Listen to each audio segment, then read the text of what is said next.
On this episode of the Star Wars Time Show, the guys dive back into the land of Star Wars comics with a deep discussion on the rise of Kylo Ren, number 3. They also ponder a recent rumor about Sasha Banks appearing in the second season of The Mandalorian. But they don't just stop there. They also speculate who she could be playing. Harrison Ford's recent Star Wars rant also gets discussed as they appreciate his unique hate for all things Han Solo. Of course, the return of the Clone Wars pops up, and they also touch on moments they want to see play out during its final season. And finally, they launch into the new and improved fan artist segment where they discuss fan feedback and, of course, the top 5 Star Wars fan artist features of the week. Cue that marching music.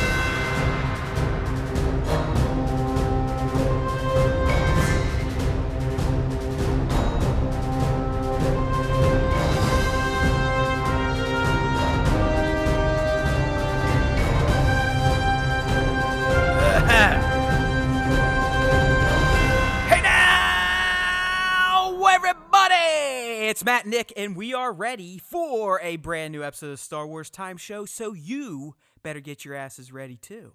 As you heard, there's not a ton to talk about, but you know how we roll. We're going to take this little anthill and turn it into a molehill. Or we're not. You never can quite figure out where our two disturbed Star Wars brains will take us throughout a primetime episode of Star Wars Time Show, but we got some fun stuff to talk about. You're getting a bonus cast this week. You're getting 2 Star Wars Time Shows instead of 1, and we're still not asking for handouts, right? It's not like yet. a BOGO week. Buy one, get one.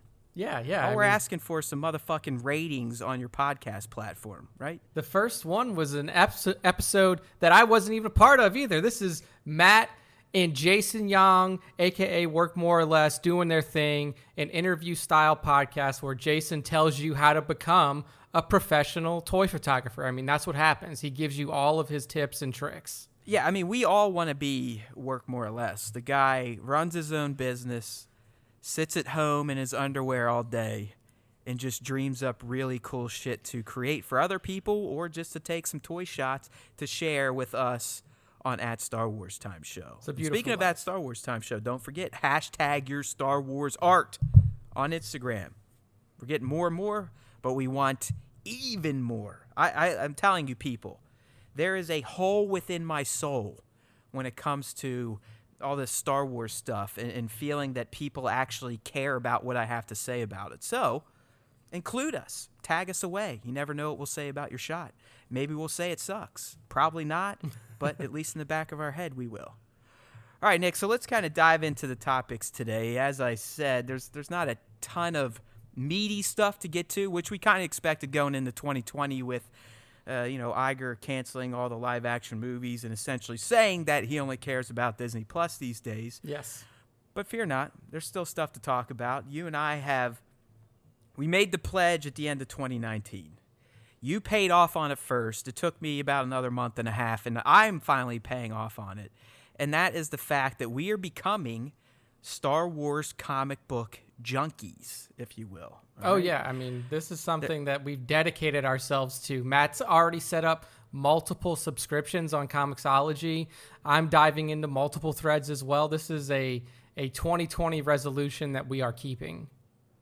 For now. I mean, it's still young in the year. You never know. I also would like to interview someone at least once a month, but I highly doubt that'll play out. In fact, it already has failed because we missed an interview in January. So, as you can probably tell, you can really never trust anything we say. But we try our best to stick to things. And quite frankly, buddy, I don't think I'm leaving these comic books anytime soon. I mean, last week we were talking about the new Vader run. This week we're back with the 3rd issue of The Rise of Kylo Ren, which, by the way, friends, if you're not on this series yet, boy, oh boy, are you missing out on some fantastic Age of Resistance lore. I know some of you hear little booing sounds whenever you hear about the Age of Resistance, but while the movies might not have kind of paid off on what we all were expecting them to pay off on way back in 2015, these comics are coming in and kind of plugging some holes, filling some holes, if not expanding on some of the characters, places, technologies, concepts, Jedi this, Sith that you would never get in the movies anyway. So, like I said, Rise of Kylo Ren number 3 is out. Last week I kind of did my thing, which is going to be, I'm going to break these things down. I'm not going to review them. That's for Nick. But I'm going to point out some of the cooler additions to canon that we get from the comics. And like I said, Nick, I don't know if you've read about this comic run in terms of the printed editions, but I'm pretty sure the Kylo Ren number 1, they've already had to reprint 3 times. Number 2, I think, is on its 3rd.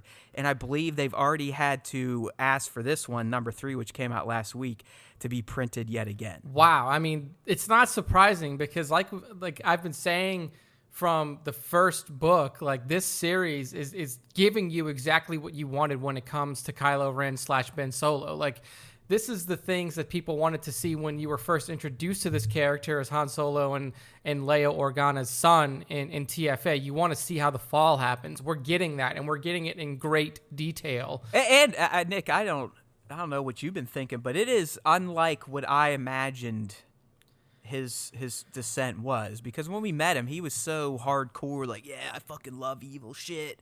I'm evil as fuck. You know, we've compared him to Anakin, where Anakin, I don't think, wanted to be evil. He saw it as a means to an end in his head, where Ben, when we meet him, or Kylo, when we meet him, it feels like this dude gets off on being evil, right? On doing bad shit and trying to please people that, you know, it's like, hey, guy, I mean, Darth Vader was actually a good guy in the end, but, you know, whatever. Yeah. I mean, but it isn't quite as hard as a fall as I was expecting. Yeah, I mean, it almost seems like at a certain point when you're reading these comics, Kylo just kind of resolved, like, there's no going back. Like, this is the only way forward. And from the first one, like, that's the kind of feel that I got. Like, right after everything went down and he pulls that hut down and he sees the Jedi Temple on fire, he literally just resigns himself. He's like, there's nothing else I can do now. Like, I can't go back. My mother won't have me. I can't go back to my father. The only thing for me to do now is become evil. Like, I've already started down this path. And I guess we got to have a little compassion for the guy, because in the end, he was dealing with the Sith master of all Sith masters was essentially poisoning his mind from the earliest moments of his life. Yeah, I mean, literally. I mean, the guy was fucked from the beginning. Yeah, honestly. From his birth. Like, basically, like Leia said in TFA, Snoke had been in his head since before he even went to the Jedi Academy. So, I mean, this is a lifelong kind of, you know, problem he's had to deal with. And after a certain point, I don't know. I empathize for him more. It's more of a tragedy than I thought. Yes. Unlike Arthur, his life is not a comedy. Yeah. Ben Solo's, that is. I mean, like this issue in particular, like you were saying, a lot of flashbacky. Mm-hmm. But immediately you realize, like, he didn't even fucking kill his Jedi friends. No, like, yeah. They were trying to fuck him up, and he more or less was defending himself. And, you know, Vo was pushing him, and he pushed her off. But immediately he's like, oh, shit. Yeah, catches her. And caught her. Like, I guess my vision of this version of Ben Solo, he was already like, you know, fuck the world, fuck this. He burned down the temple, which he didn't. He did not. I just already felt like he was committed to being bad, and he clearly is not yet. I mean, we know what's going to happen in the final issue, but I guess I just appreciate that aspect that Ben Solo's fall wasn't as easy or direct as many of us probably consider, just based on the limited knowledge we were given in the movie. I think that it makes Kylo's character and what he strives to be, because that's one thing that everybody kind of pointed out about Kylo in the movies, is that he's trying to be bad. He's a poser. Yeah. And now you can see why. Like, this kid is essentially like, he has his uncle try to kill him. Right. And in his mind, he kills Luke Skywalker. He's like, holy fuck, I just killed my uncle, the most powerful Jedi of all time, and his temple is on fire, and he's got no choice. And now that he's forced down this dark path, like, even his conversation in book 3 with Ren from the Knights of Ren, he's trying to convince him. He's like, no, look, I'm already bad. I already have a good kill. Look, Right. I can be one of you.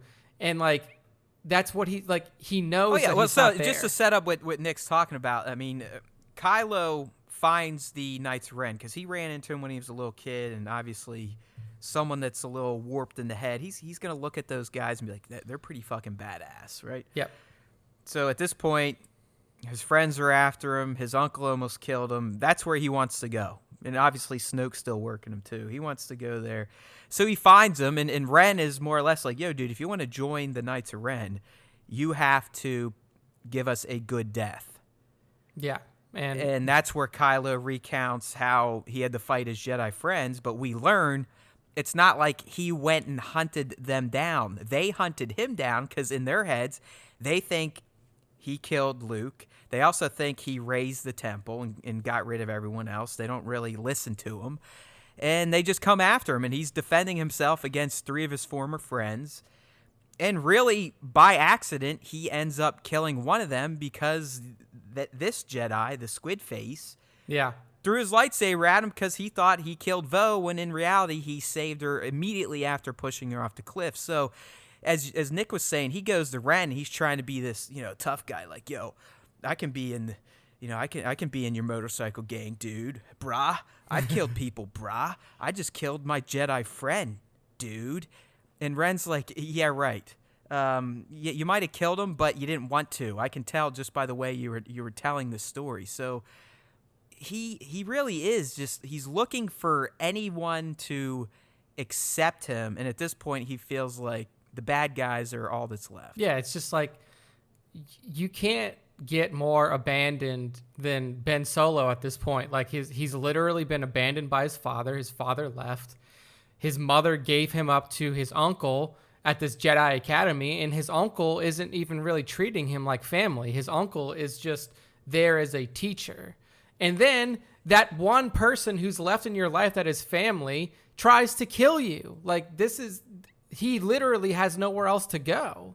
And you know what I like, Nick? I like that they set up some deeper history with Ben at the school as a, 10, 11-year-old Yeah. with Vo and Hennix and Ty, I think was the other guy's name. yes. And you can already see how at least Vo is extremely jealous Yeah, just of Ben Solo's connection to the Force. yeah. I mean, Luke even had to essentially say, like, listen, Vo, we all have a connection to the Force. Some of us are just able to access it in greater capacity earlier on than others. Yeah, it was an interesting way that. So, he I mean, explained that. even as a kid, he was probably dealing with his peers always talking shit behind his back or being jealous of him. I think we all had an idea that Ben Solo was a little fucked in the head just from the movies, but these comics are really, it's almost like we're getting a peek into the Ben Solo therapy session with his shrink. Yeah. And he's telling us all the shit that went down when he was a child, and essentially his brain was forming and how to be a functional adult. And he really didn't have a good upbringing. And as we know in real life, sometimes that can really fuck up someone that should have been something great. Yeah, I mean, I think in comparison to Anakin, the Ben Solo's fall is actually making a lot of sense. Like, if we just look at the storyline, it's earned. Yes. It's earned. Like it might not have been earned the way it was explained in the movies, but whatever. We didn't really need to know the fall. I mean, now we're kind of getting it. And this is almost like the prequels, if you will. But it's earned. Through 3 comic books of maybe 25 pages, double-sided a piece. Yeah. I already feel like Ben Solo's turn to the dark side was earned and not as easy as we all thought it was, which I like. I mean, to me, the way Vader's turn is portrayed, or Anakin's, it's easy. It's like he's literally going to do the right thing, and then with a snap of a fucking finger, he's like, fuck it. Yeah, he's like, nah, maybe not. Fuck it. Maybe I kill just this guy. kill the Jedi Grand Master that has been Right. training me for years, and Like, go with literally, this. I know this guy, the Sith Master. His face is changing shape in front of me. His eyes are turning yellow, And and he's there's lightning coming out of his goddamn hands.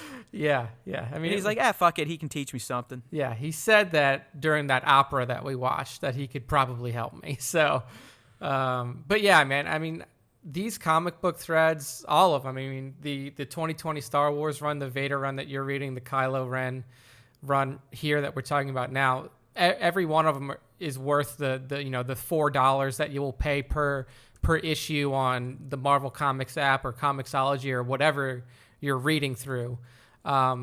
So make sure to get on top of Is there a new these. one, this, like a Star Wars Prime? Is that one new this week? Or we get a break? I think there's a little bit of a break because Star Wars #2 came out in the beginning of this month. I think it came out like 2 weeks ago, so we probably won't get the next one until the beginning of March. Next month. Here we go. February 18th. So, well, shit, that's today. So we got a Star Wars Adventures graphic novel. Yeah, February 26th. Okay, so next Looks like, Star Wars #3 on the 26th. So that's the next Wednesday, which will be one day after we record our podcast. Perfect timing, guys. Good planning here at the Star Wars Time Show. That's how it always goes here, people. You will get about it. You'll hear about it next week. And then I think I'm going to jump on this one at this point, brother. But I think I'm going to get on that Bounty Hunters series starting March 4th. Yeah, that does seem like another good one. I mean, there's so much good content out now that it's right now. It really is. These comics are ridiculous, and I think we kind of talked about this last week and the lashings and canings we deserve for skipping it for so many years, but. Now that I'm almost caught up, I feel like I may get crazy and just start buying volumes of just the proper Star Wars to try to catch up to this new run going. Yeah, you never know. yeah. You never know. Matt will come back. I don't want to get too weeks. cocky Yeah. with all this reading shit that I've been getting into lately. So He's going to start sounding like an actual college professor here soon with all this reading that he's doing. This is actually a good site. I'm going to kick it your way. It's called Utini. Yeah, okay. And it just has like all the comic book release schedules. Yeah, that's helpful because I really don't know us. what any of them are. There you go. Utini. There we go. So, hey, the word here is the Kylo Ren books are fucking badass. I'm still doing the videos. No one's watching them. That's fine. I'm going to keep at it because I like it. It's practice if anything else. Or I'm just a moron. What's the saying where if you just keep doing the same thing over and over again, expect different results? Yeah, it's the definition of insanity. Yeah, well, there we go. There we go. I've been saying it all along, but it hasn't been a clinical definition, and now Nick just gave it to me. There we go. I told you I was fucking nuts, people. Confirmed on told podcast. You. But it's fun. They're cool. The art looks great, if anything else. So, Star Wars comic books, rock and roll. Kylo Ren kicking ass. Vader kicking ass. Luke and friends also kicking ass. Amazing. All right, stuff. dude. So, moving on, we're actually going to stick in the Solo family, if you will. We're going to talk about the patriarch here, the deadbeat dad himself, and that is one Mr. Han Solo. It's wonderful to listen to Harrison Ford talk about his well-beloved character in the Star Wars universe. I mean, Harrison loves Star Wars so much. It's just, it's kind of cute how much he loves Star Wars and this franchise. It more or less made him a household name and pretty much set him up for the rest of his life. But, so he fucking hates Star Wars, right? I mean, like at I this know, point, Nick, you may be right. He may just kind of be playing this game now. But I think, gun to his head, Harrison Ford would say, yes, I would skip playing Han Solo if I knew what it would turn into. I don't really know. I don't know. I mean, he wanted the fucker dead after Star Wars. Oh yeah, after you know, I mean, he wanted him give a killed fuck. in Return of the Jedi. I really don't think I honestly don't think he gives two shits. I mean, this is a guy that flies planes, helicopters, builds houses and shit. He doesn't fucking care about Star Wars. I'm sure he loves some of the money, but he hates everything else about it. I think it's. I don't think he hates the character. I will say that. Like, I don't think he hates the character of Han Solo. I think he hates everything around Star Wars. Right. So, George Lucas, the movies, Like he Princess hates Leia, Luke Skywalker, Chewbacca, the Falcon. because like if you look at it, let's be real. Indiana Jones and Han Solo are essentially the same character. There's very little difference in those two, aside from a college degree is the only difference between Indiana and Han. You could argue there's no Indy without Han. That's my point. It's like I'm not trying to rip on Harrison. I love the guy. But he's such a Star Wars curmudgeon. Yeah. It's hilarious. And really the only difference between those two franchises is that Star Wars is a massive cultural movement and Indiana Jones really isn't. Like Indiana Jones doesn't have that rabid fan base where he's got fucking sweaty teenagers walking up to him and be like, "Oh my God, Mr. Ford, can you please tell me how you calculate the jumps to light speed in the Falcon? Could you tell me exactly what you do?" Pretty good, man. You do a Star Wars fanboy nerd pretty good. I mean, I've been in the fandom for so long. I've just heard the voices and they stick in my head. Excuse me, Mr. Ford, but did you really make the jump in less than 14 parsecs? Yeah, I mean, he doesn't have to deal with that with Indiana. He can just be a badass, and that's it. I mean, do you think Indiana Jones is mostly popular because of the Star Wars fan carryover? That's an interesting question. Or do you think it would have been popular because it was Spielberg and Spielberg was Spielberg back then? I think it would have been because the original person that was cast to play Indiana was Tom Selleck. And I think it would have been as successful with Tom Selleck. Just because it's a well-written film series and it's an easy to appreciate film. Yeah, I get that. I guess my point was I think the character of Indy and the franchise itself got a boost, fucking lightning bolt up the ass because they were having Han-ass Solo come in. Oh, yeah, that definitely helped it initially. Like, I think that it wouldn't have been as successful off the bat if it was Tom Selleck over Harrison Ford. That's what I meant. Yeah, I agree with that. And I fucking love indie people. Don't start writing me nasties. I love Indiana Jones. It's honestly been way too long since I've watched them.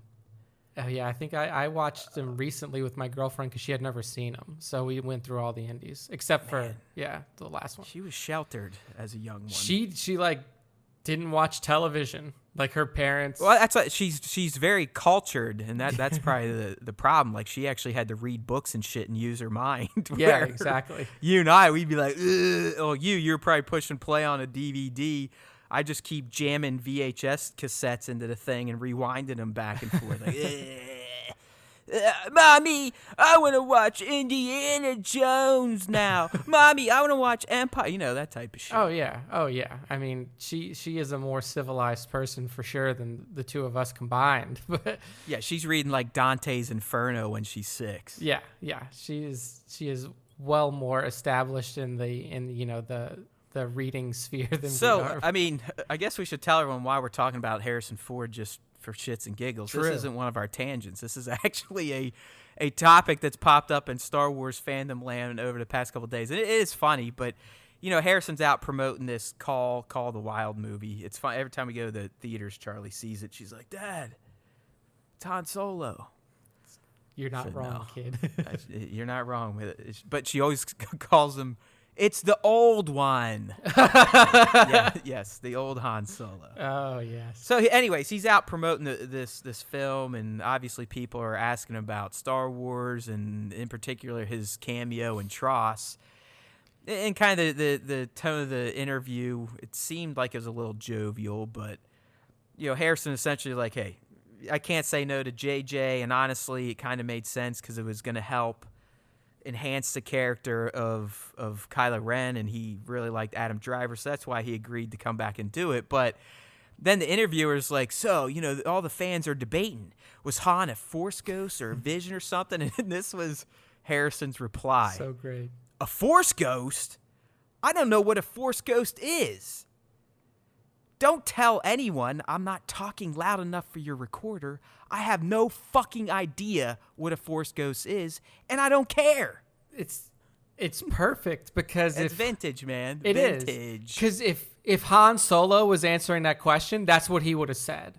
Like, right. Because that line and the way that he said it reminds me exactly of that moment in TFA when fucking Finn says to him, "We'll use the Force." And he's like, that's not what the Force is. Like, it's just, this is why I think it's a shtick now, because clearly the reason that he even agreed to come back in the first place is because, I mean, you could say money all you want, but Harrison Ford doesn't need the money. It's different for him. Like, you could argue that, like, Mark Hamill could have come back for the money, or Carrie Fisher could have come back for the money, because, like, their careers haven't been nearly as commercially successful as Harrison's.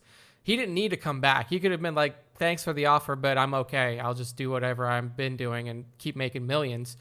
He came back because they gave him what he wanted. They gave him dead Han Solo.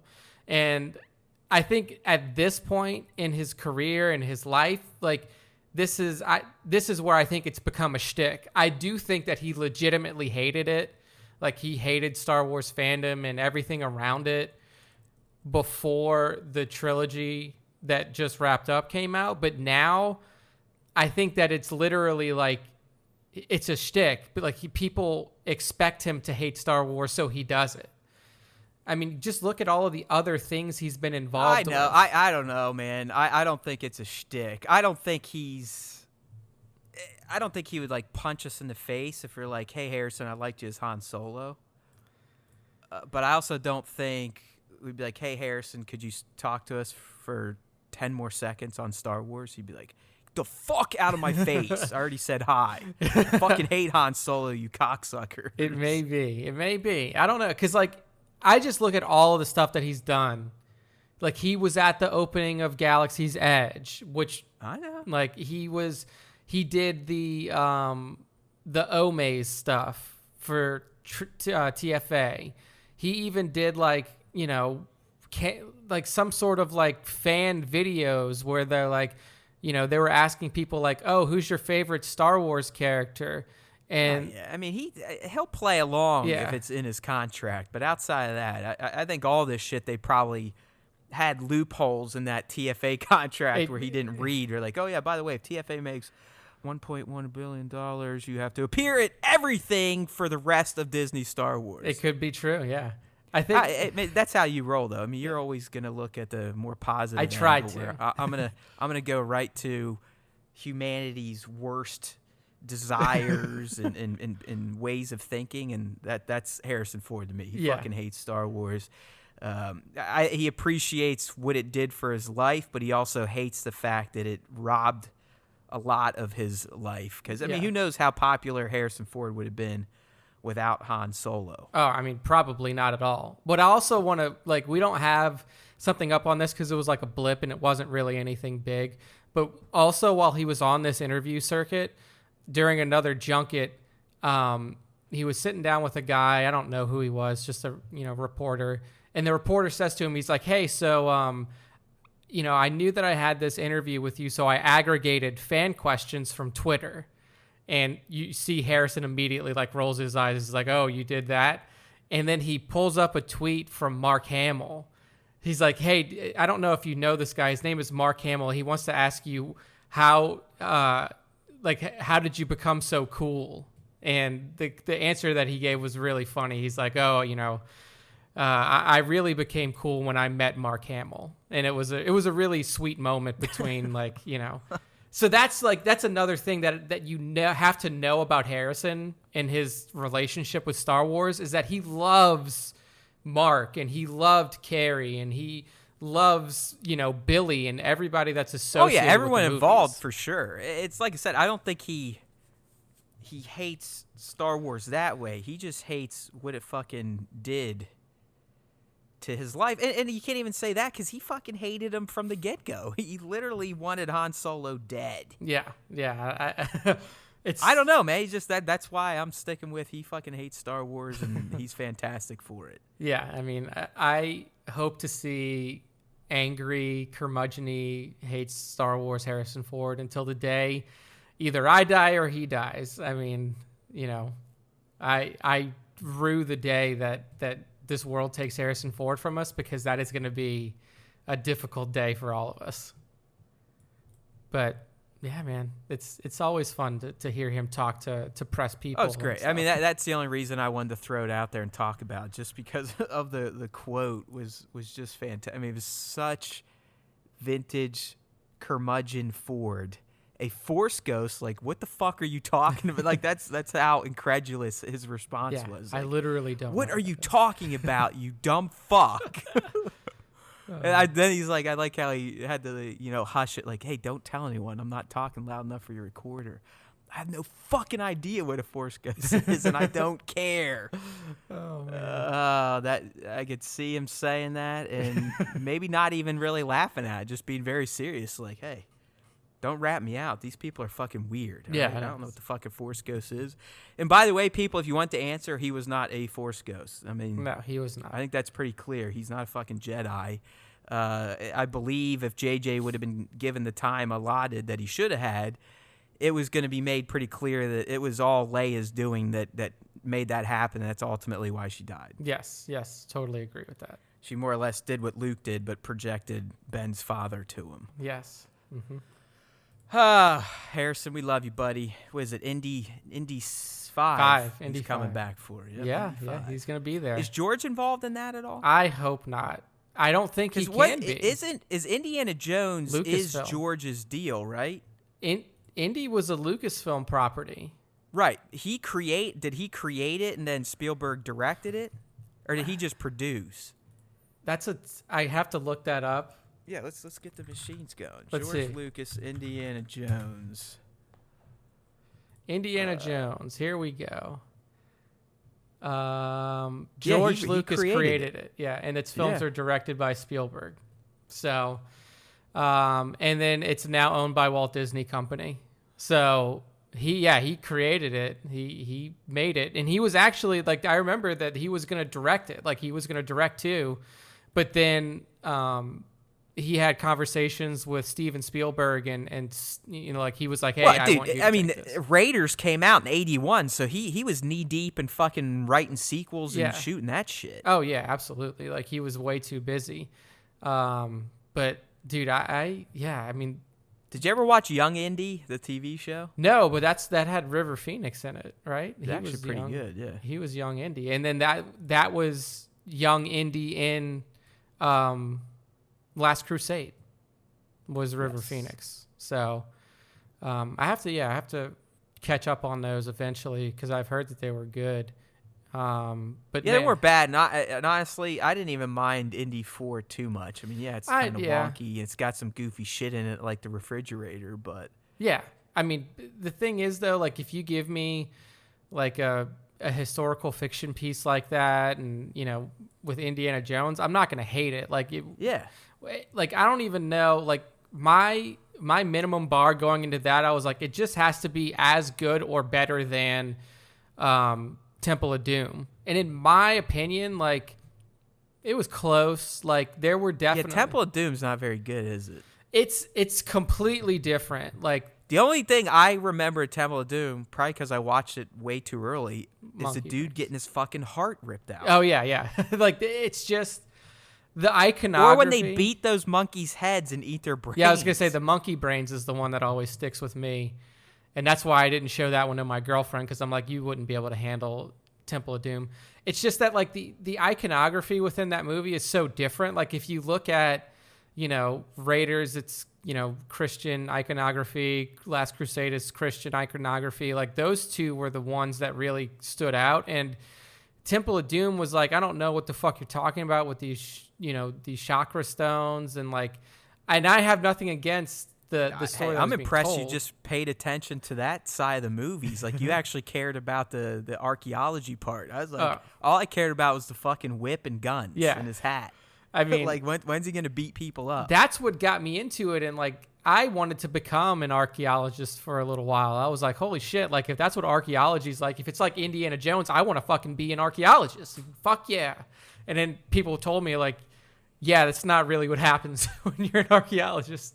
I was like, okay, maybe I can, choose to go different Yeah, little ways. Nick's got his fucking fedora on, his little fake guns. Just, like, digging out in the Like, backyard. yeah, I'm going to go dig up some bones and shit. They're like, nah, dude. It's like, that's not You don't how- need your gun and whip to dig up bones, pal. Yeah, but Yeah, Indy's an interesting property, and like I really want to see. I mean, we may dedicate like a podcast to Indiana Jones 5 when it comes out here in the Star Wars Time show because why the fuck not? I've seen other Star Wars podcasts talk about some geek shit here or there. Yeah, I mean, and look, it's still a Lucasfilm property. I mean, for example, I went and saw Sonic the Hedgehog. It's actually pretty good. I heard that. It fucking. What do you blew think the about that, box office motherfuckers? out. What do you think about that? $57 million box office opening weekend. That's pretty crazy because I thought that movie was going to fail hard. Yeah, especially because of all the CG fuckery that went down. Yeah. But I'll tell you what, it's a good movie. Nice. I was like, I mean, you could potentially qualify it with it's a good family movie. I mean, I went with the wife and the little kid. But if I went by myself, I wouldn't have felt bad going. Yeah. I guess let me put it that way. Jim Carrey Aces is the Jim Carrey that made himself Jim Carrey. I'm talking like the manic motherfucker, like Fire Marshal Bill, that type of shit. That's good because So as someone that grew up during the In Living Color Carey years, or just the beginning shit with Ace, I love seeing that guy do what made him famous. I think he's good doing the dramatic shit too, but my God, when he just fucking acts like a lunatic, no one is better. No one is better. So yeah. Sonic's good. There's your first tangent. I have to check it out. I have to check it out for sure. But yeah, dude, I really do kind of like talking a little bit about these ancillary properties. But you know what? It's a Star Wars Time show. We're not going to go too far into the weeds with you guys. I know that some of you out there might like Sonic or might like Indiana Jones. But hey, there's no movies until whenever. I mean, I don't even believe 2022, so we may have to start supplementing just maybe MCU or whatever. Yeah, make it have every other podcast. We'll always have Star Wars something. We can always put a Star Wars spin on whatever we're talking about. Look, right? people, because hey, by the way, Nick, get ready for this.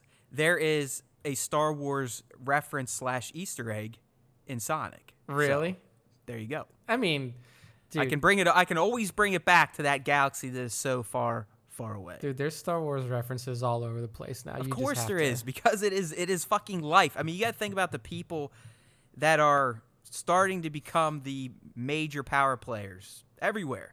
I'm talking in corporate Hollywood. They're people my age. Young 40s, early 40s, grew up in the 80s, born in the 80s. I mean, that's my man Jason. That's why I knew I liked him, because he's born in 81.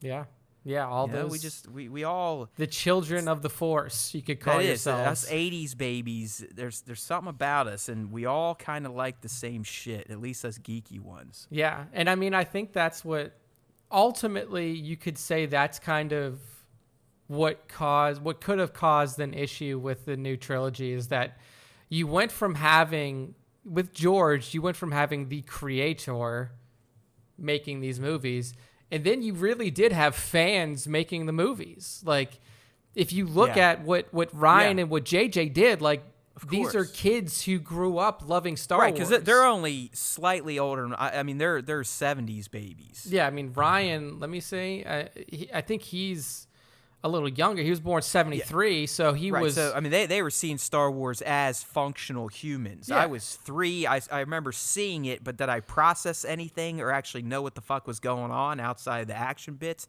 Fuck no. Yeah, I mean, Ryan was 4 years old when, A New Hope came out, and then by the time, ROTJ comes around, like, he's still not really a fully functional adult. So, like, he grew up with it. So, like, when he had the opportunity to make a Star Wars film, and they literally told him, like, you can make whatever movie you want, as a Star Wars fan, you don't worry about what the dude in front of you did. You're like, this could be my one and only opportunity to make especially something when like the people that govern this license are like, hey, fuck it. We know it's a trilogy and there's got to be some sort of continuity, but we don't give a fuck. Yeah, I mean, it's almost like if you gave, like, me a movie to make, if you gave Matt a movie to make, and then if you gave the intern a movie to make, and they're all in the same trilogy, but you just told us, like, dudes, make whatever Star Wars movie you want. I'm not going to write... even alive? Hey, intern. Ryan, get out of your fucking closet, you gimp. Yeah, But- he's still there. But He's still alive. he's still in the closet. Matt keeps him locked up in Star Wars Time HQ. I do. But Comes out with his little mask on and choke ball. yeah, like I wouldn't make a movie that's connected to Matt's, and Matt wouldn't make a movie that's connected to I Ryan. mean, Nick's would be all puppy dogs and ice cream. There wouldn't even be bad guys. They'd just be like the Jedi'd be sitting around smoking a hookah, doing force tricks like humana, humana, humana.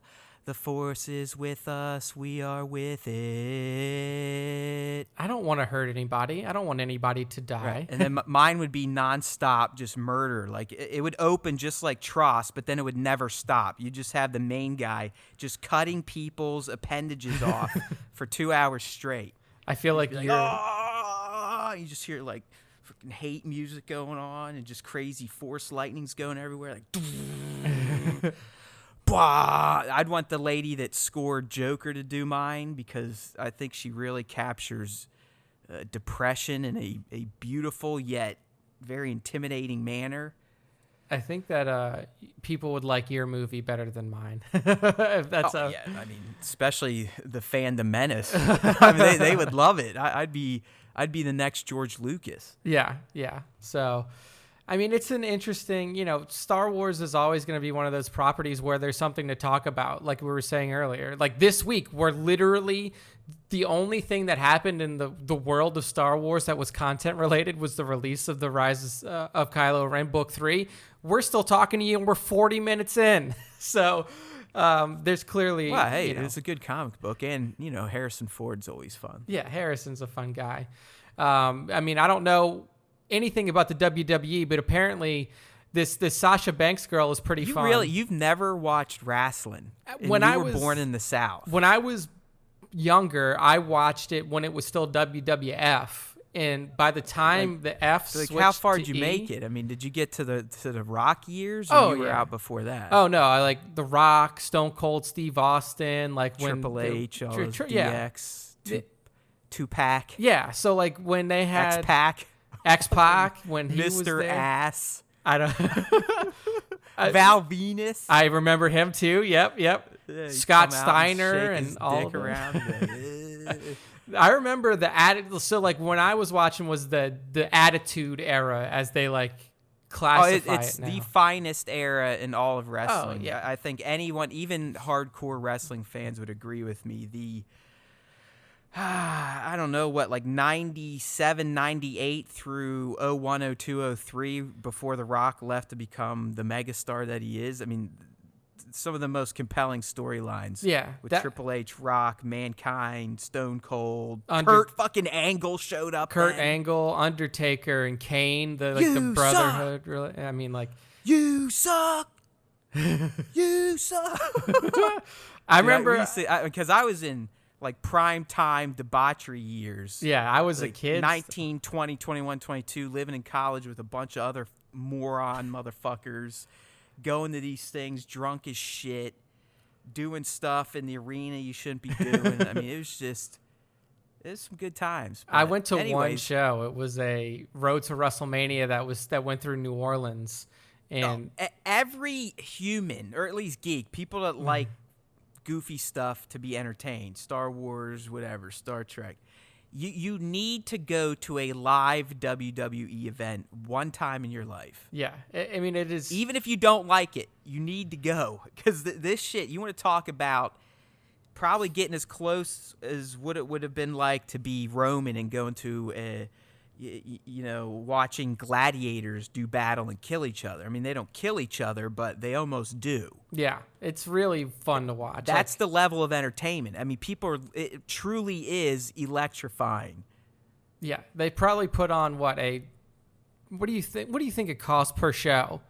$1 million to put on just a stage show and each stop that they do? Easy. Yeah. Like if you want to factor in all the salaries and shit, we're talking tons of money. But, Yeah.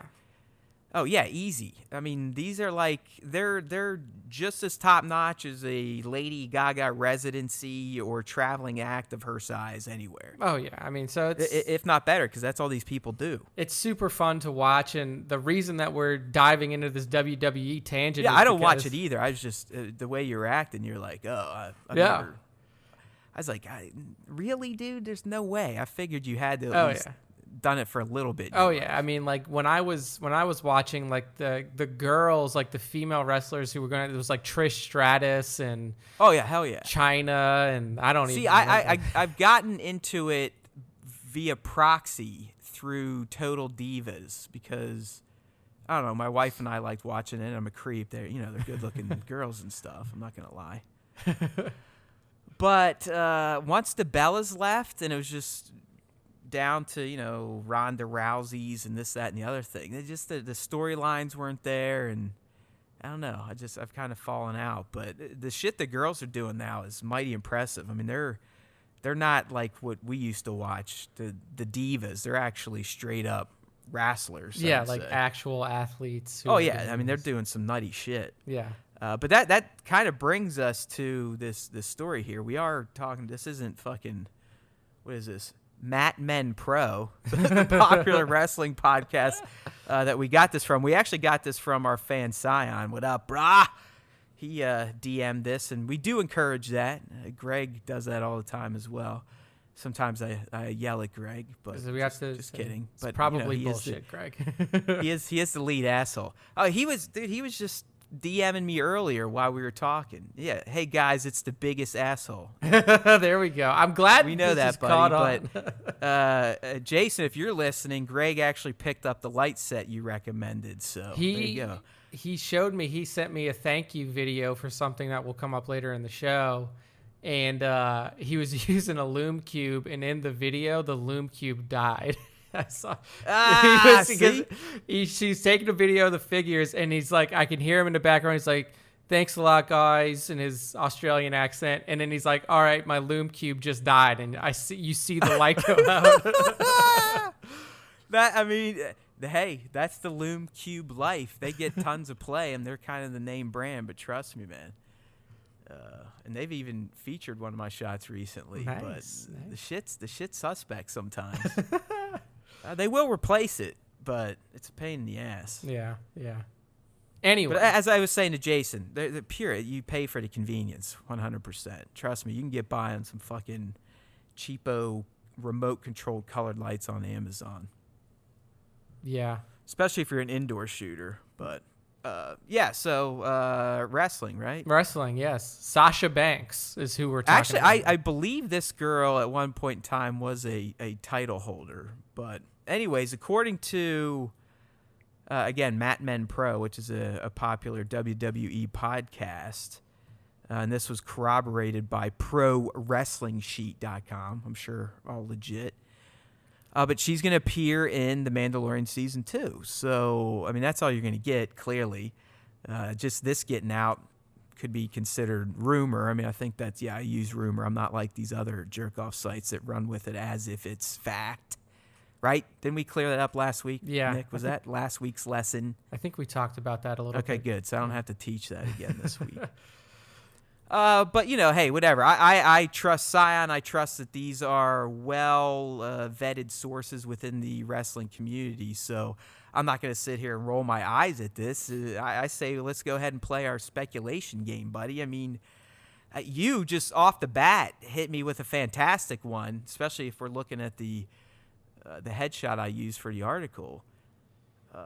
Sabine. I mean, yeah. I'm feeling you 100% on that. Yeah, I mean, look. We made a lot of guesses. That's not just because they're the pink and purple haired.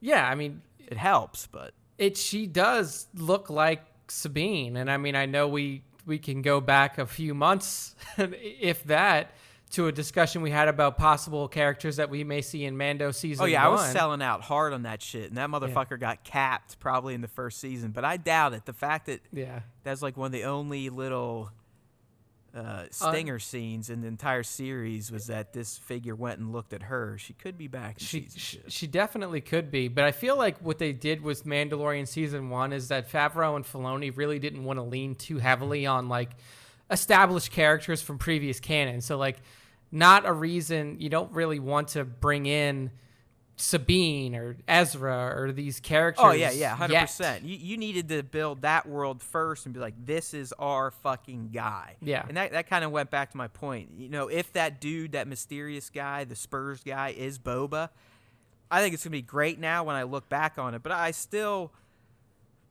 buy into my original belief, like, nah, we don't want him. But as Nick said, I think season 1 and the way it handled Din and did make him the man and really Baby Yoda the dude. At this point, all Boba can do now is just enhance the legend of our Mandalorian, a real Mandalorian, Din Djarin. So I'm all about it at this point. Yeah, 100%. But you're right. I mean, season 1 had to let's let these guys be established as the mains, and we got them now. It's going to be Cara, Din, Baby, Grief, Gideon, IG. IG's dead. Never mind. Maybe IG. I mean, you could always bring him back. Yeah, right? he's a bot. He could come back, literally. But yeah, so I'm with dude. Just on looks alone, even height wise, you know, I don't think she's very tall, and I always considered Sabine to be kind of a shorter stature. Yeah, she is 5'5". I'm looking at her Wikipedia page, so she's pretty short. So the look is there, the physical aspect would be there. The fact that Sabine would show up would make total sense. I mean, I know when we were sitting here like, okay, well, they got to find Jedi, right? That's his task now. And we're really limited to Luke, someone we don't know yet that's going to be established in canon. We're just going to have to be like, all right.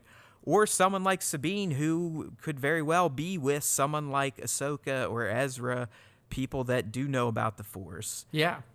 So that there's plenty merit to a character like Sabine showing up in season 2. Yeah, and I mean, all right, I'm going to throw out a crazy scenario here to you, Matt. Like something that I just thought off the top of my head.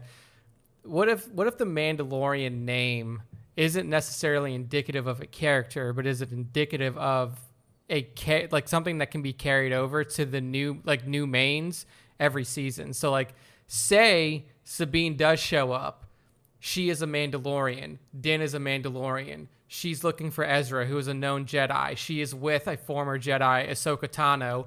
He hands off Baby Yoda to her, and now your main character in The Mandalorian is still a Mandalorian, except it's Sabine. I was like, at first I was like, where the fuck is he going with this? He just wants to just say she's going to be the Mandalorian. But now I see you're almost saying like they're going to play us all, and fucking Din just takes a back seat or disappears altogether in season 2. Because like who? And now Sabine fills this guy. That role. Hold on, I'm still like my brain's still trying to recover from this shit.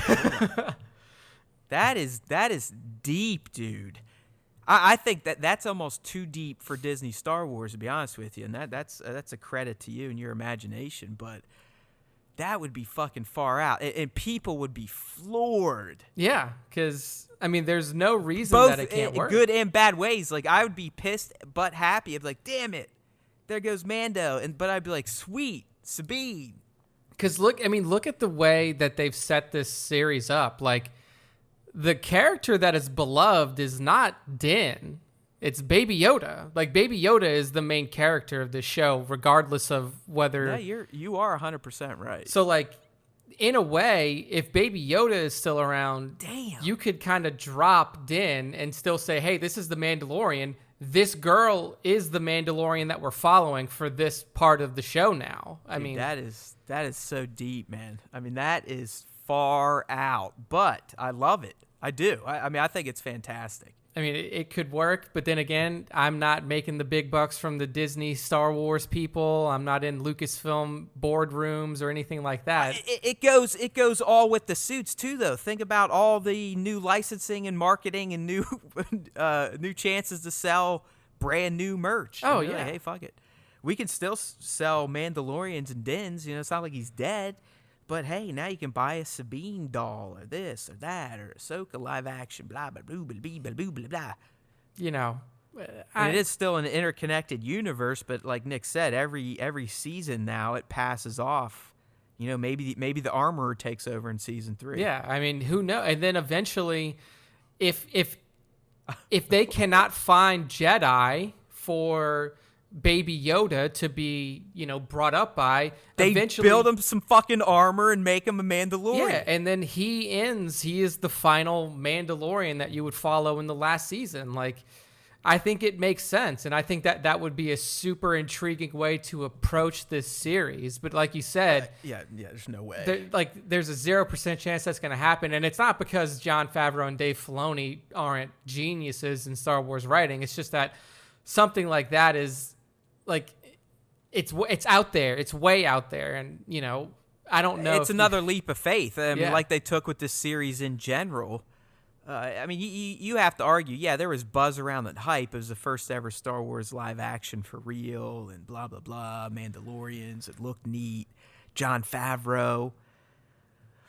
But I don't think anyone's expectations were nearly as high as your final assessment of the first season when everything started. I think everyone was probably a little tepid. Like, all right, this sounds great on paper, but... There's no Skywalker or anything. Yeah, you were basically into Rogue One territory where it was like a little iffy. Like there's no Force in this movie outside. I mean, Rogue One they did with Vader, but like there's no Force users, there's no Jedi, there's no characters that at all. It's completely new Star Wars, and you take away what some people find as an essential piece of Star Wars, which is kind of the Force in the background, and now you're just dealing with the underworld, and it was still wildly successful. And granted, you had some Force in there with Baby Yoda, but I think that this show. Well, I mean, really, I think what you're saying, you didn't have the Skywalker juice. Yes, you didn't have that.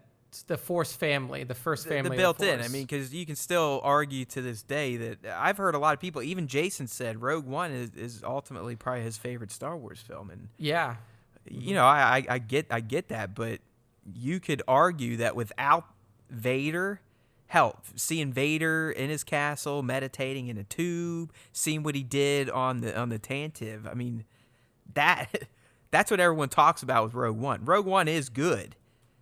But its shining star, its go-to, is that moment, and then maybe some shit about K2. I must say K2 and Vader were the stars of that movie, really. Like, those two stole the show. And they probably had... I mean, K2 had a lot of screen time, but, I mean, Vader. Vader was only on the screen total, 3 minutes, if that? So, yeah, I mean, that movie proved... It was a proof of concept, essentially, for... The Mandalorian. Like that movie made $1 billion, and then they were like, okay, now we know we can make movies without Force users, or now we know we can make whenever we talk about Darth Vader, all my mind instantly goes to is, can we please just get a standalone something? I mean, at this point, I'll even take a fucking 30-minute show. 30 minutes, maybe just one at 30 minutes. Just one season, anything. Just like any kind of... Dude, I'll take an episode. One episode. At 30 minutes. That's it. That's the whole season. Yeah.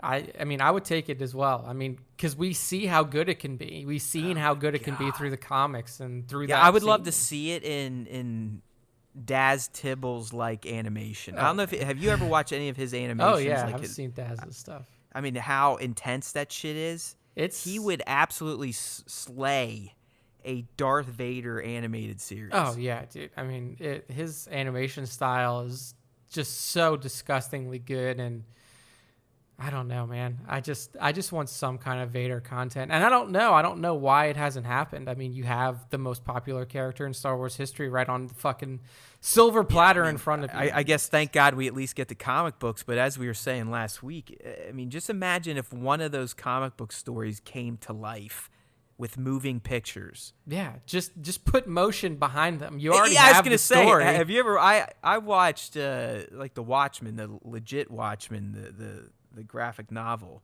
There's a motion comic version of it where some dude literally does all the voices himself. Yeah, just something even like the that. Girls, everything. But it's fantastic. I loved it. Like, I sat there. I think it's almost better. It might be better than Snyder's. But... It's as you said. You're literally it's the old motion comic Ken Burns effect, where they're just the panels seem like they're growing, but there's really no actual movement. Yeah, it's just somebody's either panning the picture to the left, or it's zooming in. like we were talking about, maybe reading the entire script of Duel of Fates and reenacting it. We can start, doing the Vader comics. Yeah, we just have to get a voice changer for the Vader. No, we don't have to do that. We'll be like, so that would be my Vader voice. I'm gonna kill you, like Mr. Tiomo. Yeah, it's just no attempt at all to talk like Vader. Just I'm gonna kill you, fool. And every now and then.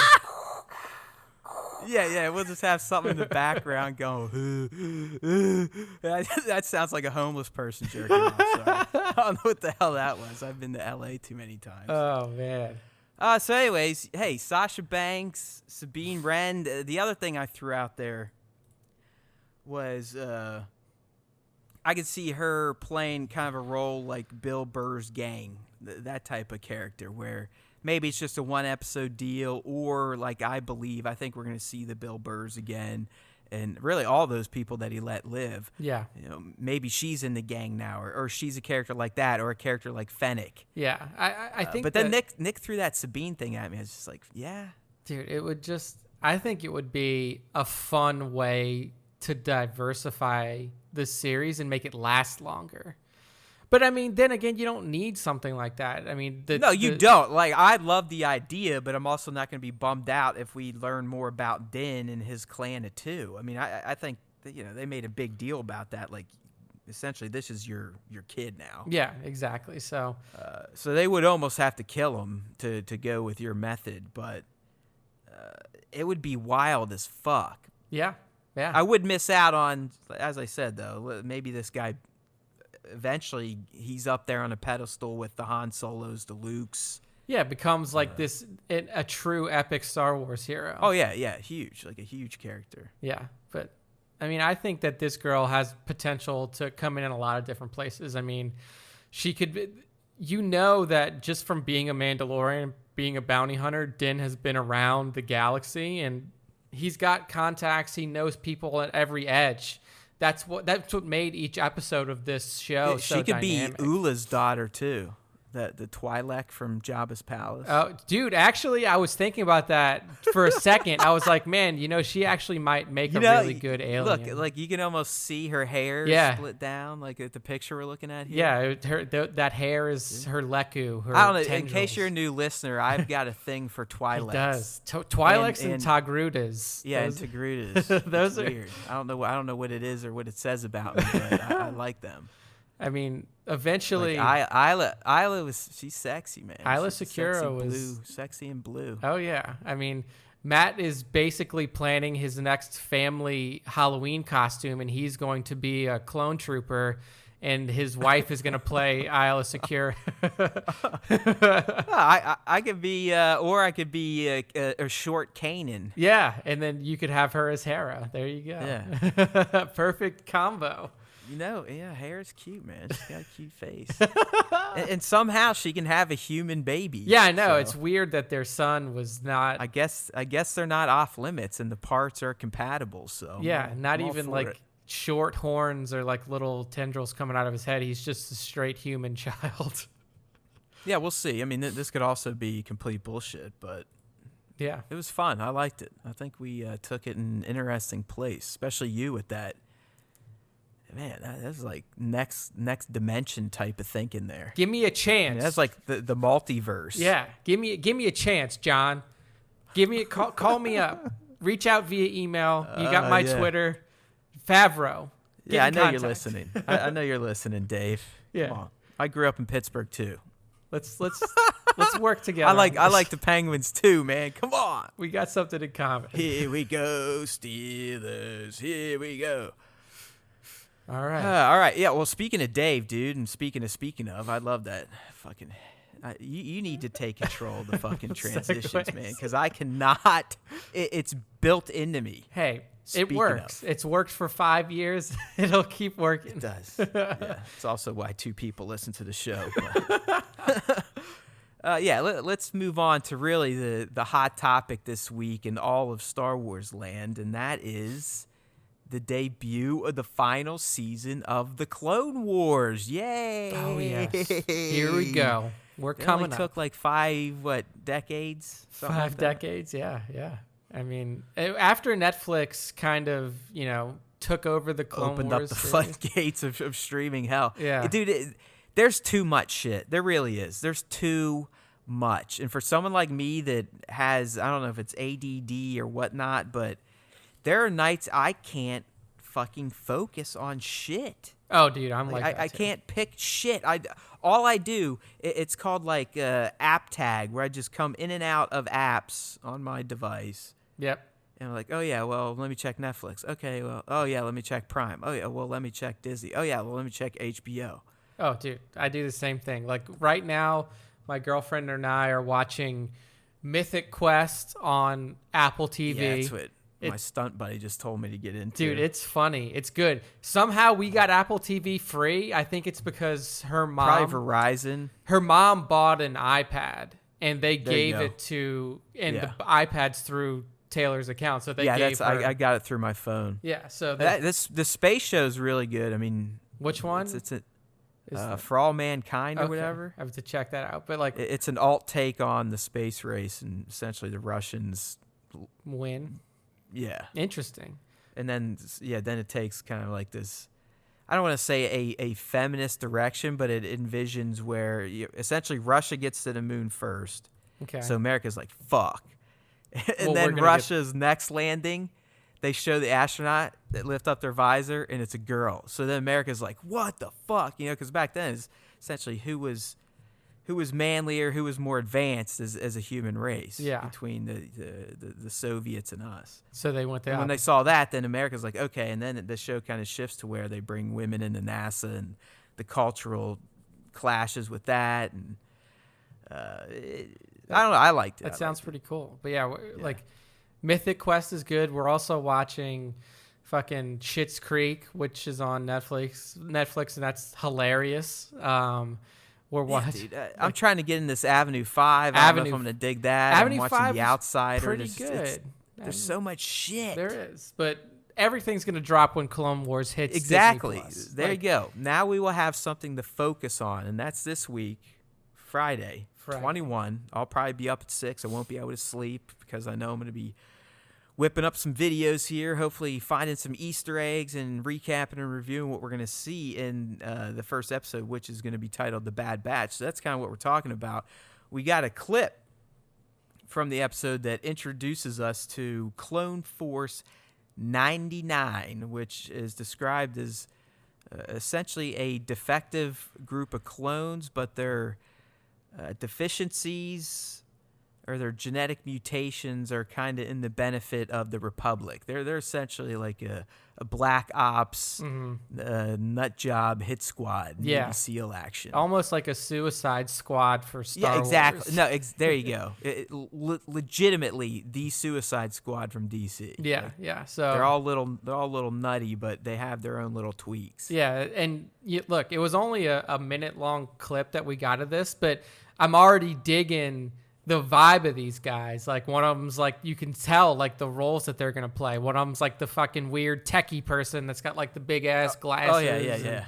You got the badass. You got the heavy. Yeah, the heavy, and then you got your commander up there who's got like one eye that's functional. I mean, everything. Like there's like a sniper. You got the trooper, like you said, the geek, the big guy. Yeah, I mean, it looks like a really cool squad of troopers here, and I thought it was also pretty fun to see, like Rex and some of the more established troopers kind of having a conversation before they're introduced, like kind of like setting up who these guys are. They're like, yeah, it's like apparently they're like a defective group of clones, and like they're this special operations squad, and like I like it. I really like this direction and introducing a new group of characters to kind of get attached to within the show. So it's pretty dope. Yeah, so essentially this is the gist of the episode here, the official synopsis.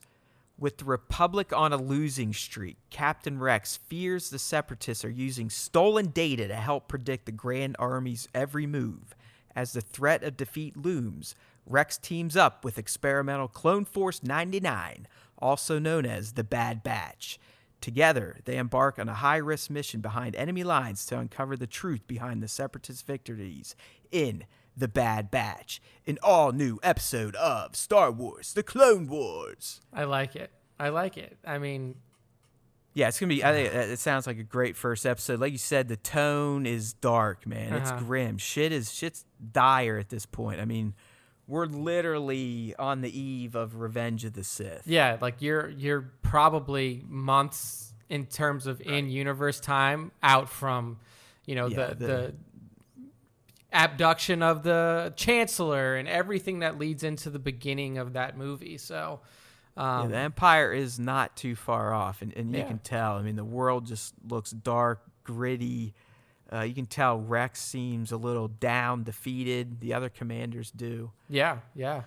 Because we got to see who else was there. Cody was there at least. Cody was there. I don't know which one was the one with the fucking tattoo on his face. That's what I was gonna say. The guy with the tattoo on his face. I don't really know who that is.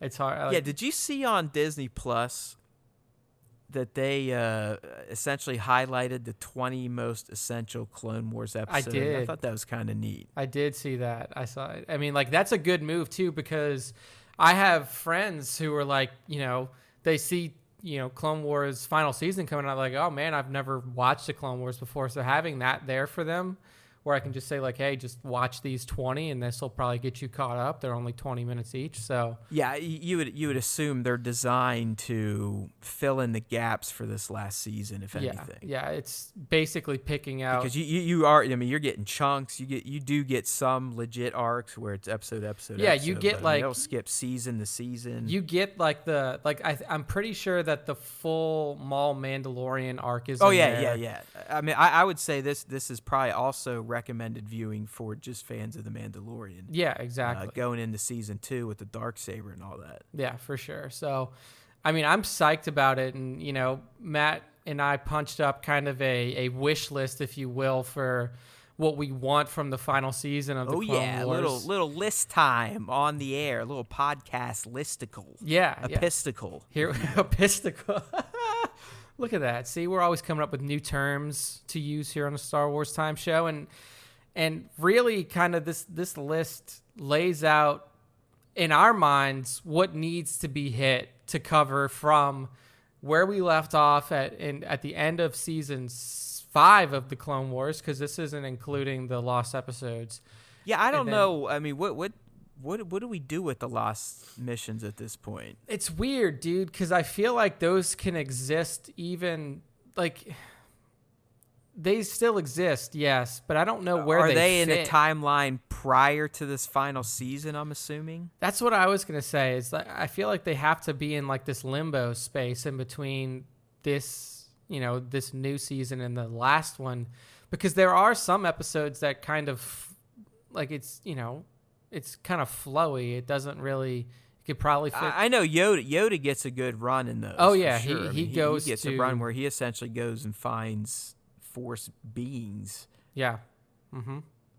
And that he essentially learns about Qui-Gon and all that stuff. Yeah, that's when he learns like that, thing that he told to Obi-Wan at the end of Rots, where he's like, learned how to stay in communication your old master has, or whatever that exact line was. You see where he learns about Qui-Gon's new ability to essentially communicate through the Force after death. So I don't know. I mean, I guess we could look it up, but why the fuck would we do that? I assume they're still canon. But like you said, I think they definitely exist before this final season. I would say so. Yeah, I would say so. Until officially recategorized by Lucasfilm. We have to assume that, I guess. I got mustache hair on my tongue. Nice. It's never a good thing. I'm sure my other bearded bros out there know. Especially if you have a somewhat long one. It's just nasty. I feel that. Sometimes my girlfriend has to tell me, it's like, hey, look, it's time to trim the whole facial hair area. It's like the old days if you grew up in the 80s or not. Oh, probably when you were late teen in the 90s. You first getting around, playing around, experimenting, get a pube in the mouth or two. It's exactly what it feels like when you get your beard hair in there. Oh, yeah. Anyway, on this list, we're going to kind of run through all the Hey, topics that it's we an have laid explicit out. podcast. It People. is. I can't help There it. is an E on every platform that we're on We for a fully reason. disclose it. I mean, the whole tagline of an uncivilized podcast it's legit. Yeah, it's 100% accurate. I'm pretty sure I hit the post this week and said the F word within the first 30. Nice, nice. You got to keep that record going. It's always a bonus. It's I will sign say of my intelligence. that sometimes that helps out because it doesn't allow people to believe that we're some sort of family-friendly cast. Like when we first kind of launched as the official Star Wars Time show last year, we put up one of the podcast episodes. Oh yeah, on I remember that. Facebook. That guy's like, go ahead, say it. This guy's like, oh, well, you know, I got 5 minutes into it and there was already 10 curse words. I turned it off immediately and I was like, well, thanks for giving it a shot.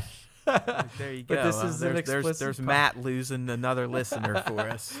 You know, but that's what keeps it fun for us. You know, if we know we can say Yeah, dirty fuck 'em. words every now and then, it allows us to have a little bit more fun. Fuck that guy, seriously. But as Nick's been trying to get to, and I just keep taking him off track here, we wanted to we're calling them our top ones from the final season of the Clone Wars in terms of just narratives we either want to see resolved or more information for it to be resolved in future properties, that type of stuff. So, dude, we'll just go right down the list, and I think this one's clear we're going to get, but I still want to talk about it and riff on it. And that's Maul's Mandalore defeat and exile, because where it left off, we knew he took over Mandalore. He took out Pre Vizsla, won in combat, and wielded the Darksaber, and therefore became the ruler.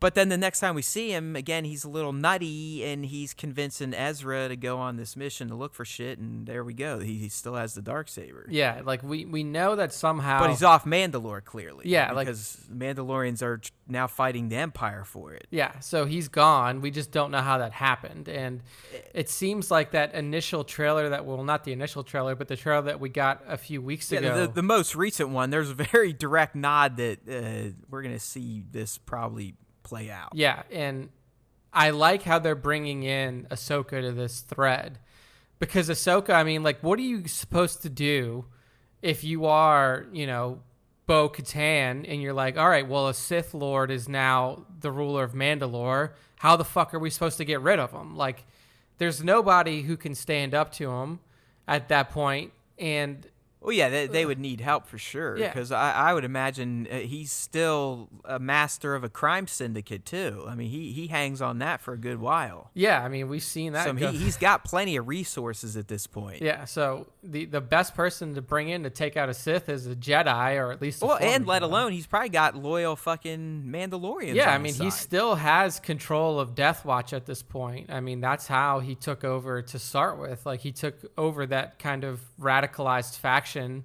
of Mandalorians, and that's what he used to take control of the entire system. So I do feel like that's probably going to be one. I don't want to say one of the first things that's resolved, but No, I think that'll probably be last episode, Yeah. penultimate type of deal. Yeah. I think it's going to be a main thread is going to be Ahsoka being tasked not as a Jedi, but as, you know, a special liaison to this 332nd to go to Mandalore and fucking get rid of Maul and the Seps and all that shit. Yeah, you know what could be interesting, and it will be interesting to see if they choose to incorporate this storyline. Do you see any kind of, like, do you see Maul communicating with Dryden Voss from Solo?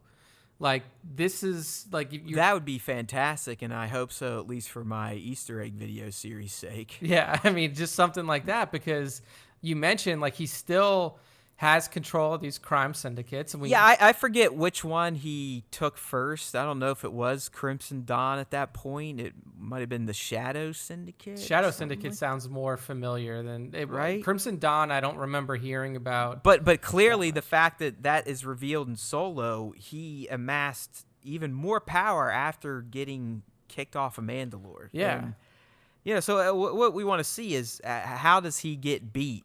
Or does he even get beat? Because he keeps the freaking Darksaber somehow. So it's not like Ahsoka or Bo is just going to kick his ass. Yeah. He's going to maul his way out of there somehow, and I want to see that. But clearly, I think Ahsoka and Bo and people fighting with Bo are going to be the impetus for him abandoning the throne of Mandalore. Yeah, totally agree there. So that should be a really fun storyline to see play out. And it's, again, like I mentioned, it's another area where you could bring in some of new canon and expand on it. Like, show him, even if it's after his exile, if he's after his defeat, quote unquote, or his, when he leaves Mandalore, show him amassing power, show him, somehow becoming the leader of Crimson Dawn, and bring in those characters that we saw in Solo. No, I love Maul. I mean, it's funny to think about a character that everyone thought was just a one-note wonder has now turned into this much deeper, complex, and much more involved in the overall galactic politics than we ever could imagine when Obi slashed his guts. Oh yeah, exactly. Like, for people who have only watched Star Wars movies and didn't really dabble into the television series, you're literally missing out on the expansion of one of the best Star Wars Maul characters. is fantastic. He is a fantastic character. I mean, yeah, Ray Park brought him to life and made us all think he's a badass, but Sam Witwer, yeah, I mean that's Maul. Yeah, like, I mean, that guy, he really just put a whole new spin on the dude's personality. Like, he became a character in the Clone Wars. Yeah. 100%. I mean, he was just a menace. Yeah. A fighting machine, eye candy in the Phantom Menace. He became an actual living, breathing Star Wars character in the Clone Wars. And really, they shaped him into a badass. I mean, he became such a pimp that it warranted Sidious himself to leave Coruscant in the middle of this grand scheme. Yeah, to go kill his brother Savage. Yep. And to essentially break him down. Like, hey, motherfucker, back the fuck up. It's like, you've already failed me once. Like, I've gotten rid of you. So that was a cool scene, and that's though. honestly where Maul's story ended in the Clone Wars, and that's where we're going to see it pick up. Is essentially Sidious took out his brother and just beat him down, but he still stays on Mandalore. Yeah. As its ruler. So, and that's what we're going to see. This next one, dude, this is a direct callback to the original Clone Wars cartoon, the Gennady one that is no longer canon, which sucks. Yeah. Because I love these things. I mean, I loved his art style. I loved their tone. It's just some crazy shit. I mean, I'll never forget the first time I saw the Mace Windu episode where the dude literally is jumping like 100, 200 meters into the air and just took on a whole battalion by himself. Yeah, I mean, you get to see a lot of context. You It's see just why so Grievous is like a coughing weird freak because fucking Mace crushes him. But just kind of throwing it back to that, they clearly set up the events that took place right before we get the opening, shot in Revenge of the Sith, where Anakin and Obi-Wan are tasked with infiltrating Grievous's ship and getting Palpatine. Yes. But that cartoon series through, I think it was like the last 3 episodes, told the story of how that happens. It was all set up, as usual, by Palpy himself through his alter ego Sidious, to where he basically had Grievous kidnap him. So you really get Grievous early on.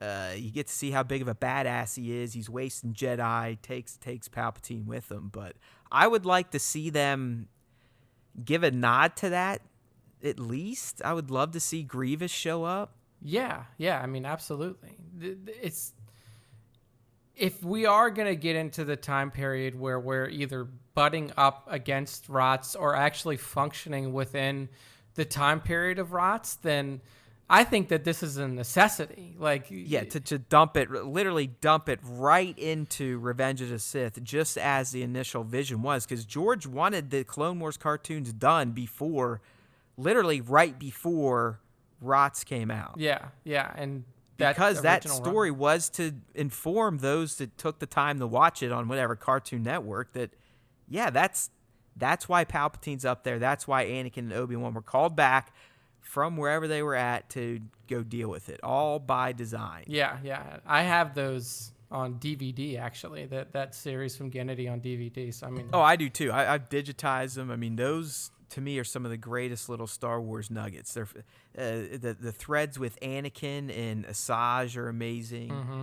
Yeah. Anakin's spirit walk was fantastic. There's a lot of cool stuff in there. So, I mean, I know it's not canon now, but it's always worth watching. It's well worth it. I mean, if you're stuck on legend stuff, or you just want to experience some rad ass prequel eras content, the Clone Wars by Gennady Tartakovsky or whatever, something like that. Yeah, his last name's too hard to say.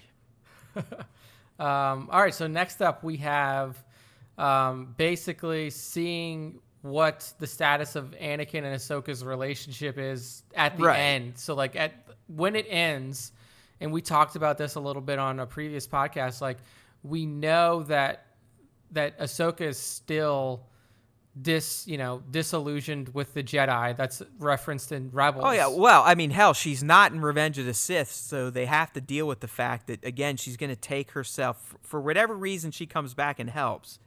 Something's going to happen to where she's like, you know what, fuck, I can't deal with it. So as we're kind of proposing here, we want to know, like, is it because she has hints of where Anakin's headed? Or is it something else? Did the Jedi fuck him again? And she's just like, dude, these guys suck. I'm truly out. Yeah. Or does she not even come back as a Jedi like I'm thinking? Maybe she's this special liaison. Yeah, I mean, they at this point in the war, the Grand Republic, the Galactic Republic needs fighters and needs commanders, and losing Ahsoka was probably a pretty big hit to the war effort.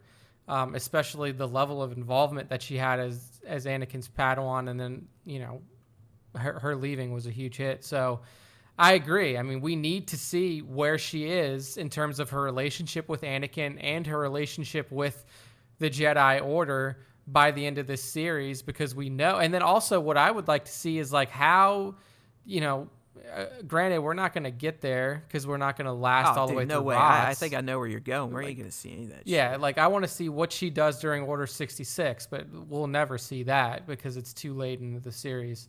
But yeah, just seeing like her mindset and Anakin's mindset and what happens when she eventually does either exile herself again or get shoved out by the Galactic Republic. So yeah, there's going to be a final peace out between these two. There has to be, just narratively. You can't. There's no other way to go. Yeah. So even if she comes back on good terms, something may not happen with Anakin or Obi-Wan. You never know, or just the Republic itself, to where she's like, you know what, I made the right decision. I'm definitely remaining on my own.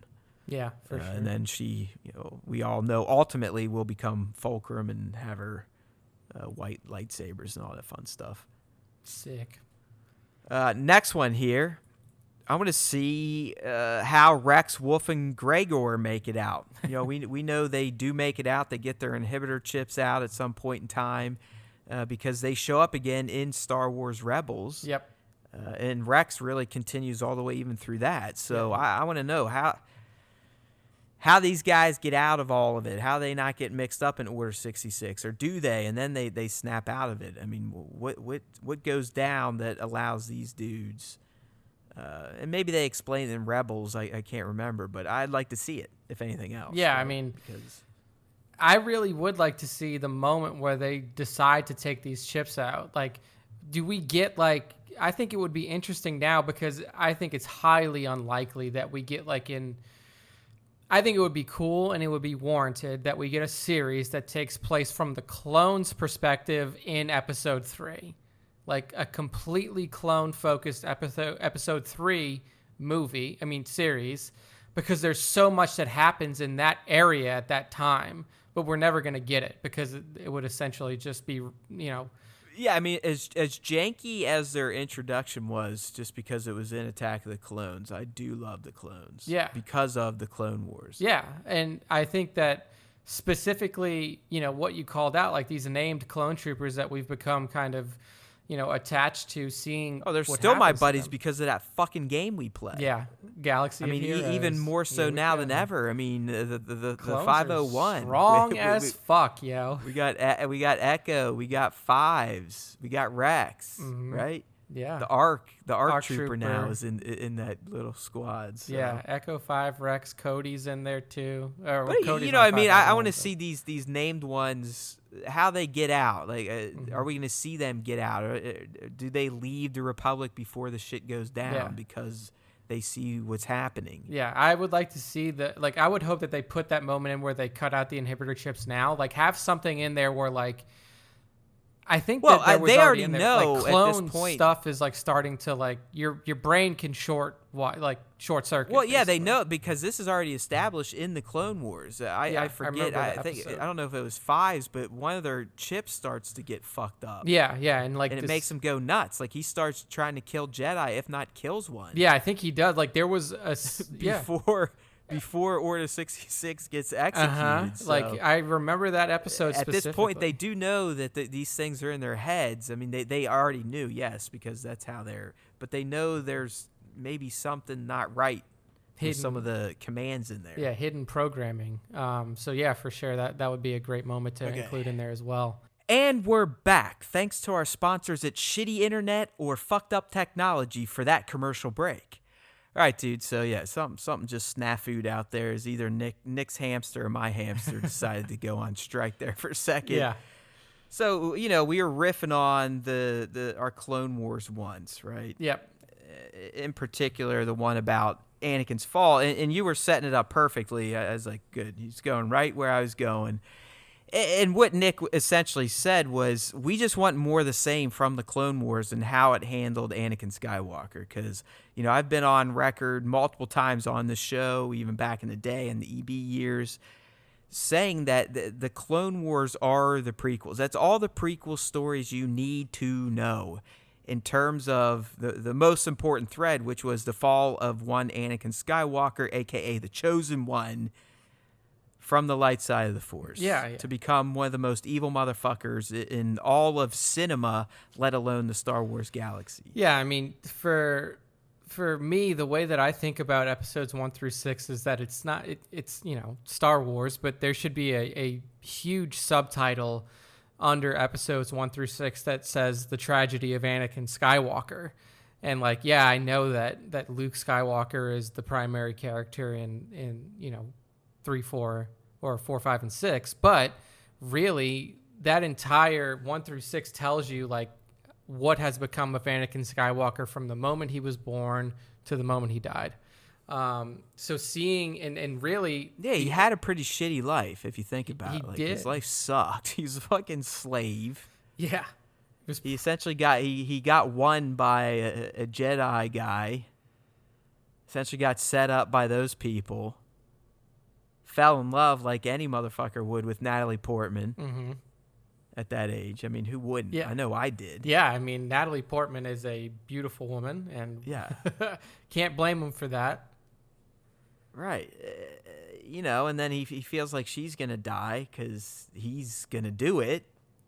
But he doesn't know that, but he's too dumb. And then in the movie, he's just like, what's up? I'm Darth Vader. Yeah, and this is really where you get the tragedy in that. Like, you get the tragedy of Anakin Skywalker through the Clone Wars. So You see a lot. I mean, you see much more of his darkness, because that's another thing you don't get a lot in the live action prequels. You don't get a lot of dark moments from Anakin that are genuine. I mean, you get that bullshit early on in Clones where he's literally bitching and moaning to Padme, like, "Oh, Obi-Wan, he's holding me back," Yeah. you know, that crap. But then you get that just beautifully dark moment at the Lars homestead in the shop where, you know, Hayden just killed it. And, you know, that's the one time still. I mean, it almost gives me chills when I see that scene, because like, it's the only time in all the prequels I was like, that is fucking Darth Vader. Yes. Yeah. That's what I wanted to see more of. And you get that shit in the Clone Wars. I mean, there's episodes Anakin's literally beating the fuck out of people because they're trying to date Padme and shit. yeah, like Rush Clovis. Yeah, I mean, he's literally fighting motherfuckers. Yeah, it's crazy. I mean, that's the kind of Or shit just that putting we see. like whole companies or battalions at risk with his maneuvers in space and some of the shit he pulls off. I mean, he truly is that legendary figure that I thought he would be when I heard Obi-Wan's ass lying to Luke back in A New Hope about this magical guy named Anakin who fought in the Clone Wars. Yeah. I mean, 100%. So hopefully we get more of that. It seems just continue, but it's got to be even darker because you got to remember he is on the precipice of making that decision to buck it all. Like if we fuck you, Ahsoka, fuck you, Padme, fuck everyone.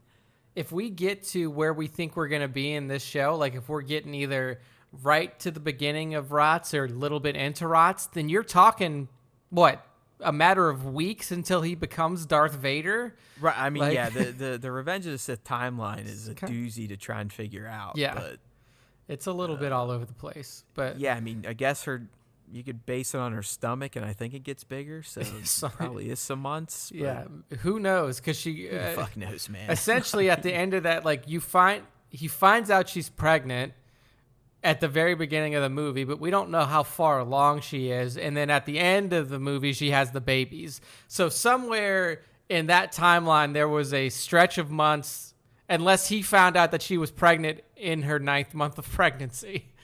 Or maybe space pregnancies don't work the same. Who knows? Maybe if you live on Coruscant, then like you only have a 5-month-long pregnancy and not a 9-month-long pregnancy. Yeah, I don't know. That's the least of my worries when it comes to Revenge of the Sith. Yeah, is the timeline. I'm just like, fuck it. The baby. But hey, I mean that's what we're hoping for in this final season of Clone Wars. Let's get some more of that angry Anakin, that disturbed Anakin, a guy that would just buck it all for, empty promises, not knowing better, because he does have that passion for everything. Yeah, 100%. That we didn't get, but that's why we love the cartoons, my friends. They fill in. You've been missing out if you skipped out on those. I promise you. They fill in the gaps. So the last one up we have for our wants. It just really plays into what we've been riffing on. Exactly. Yeah. Playing off the back of Anakin's moments, kind of Kenobi's mind frame about those moments, about Anakin in general.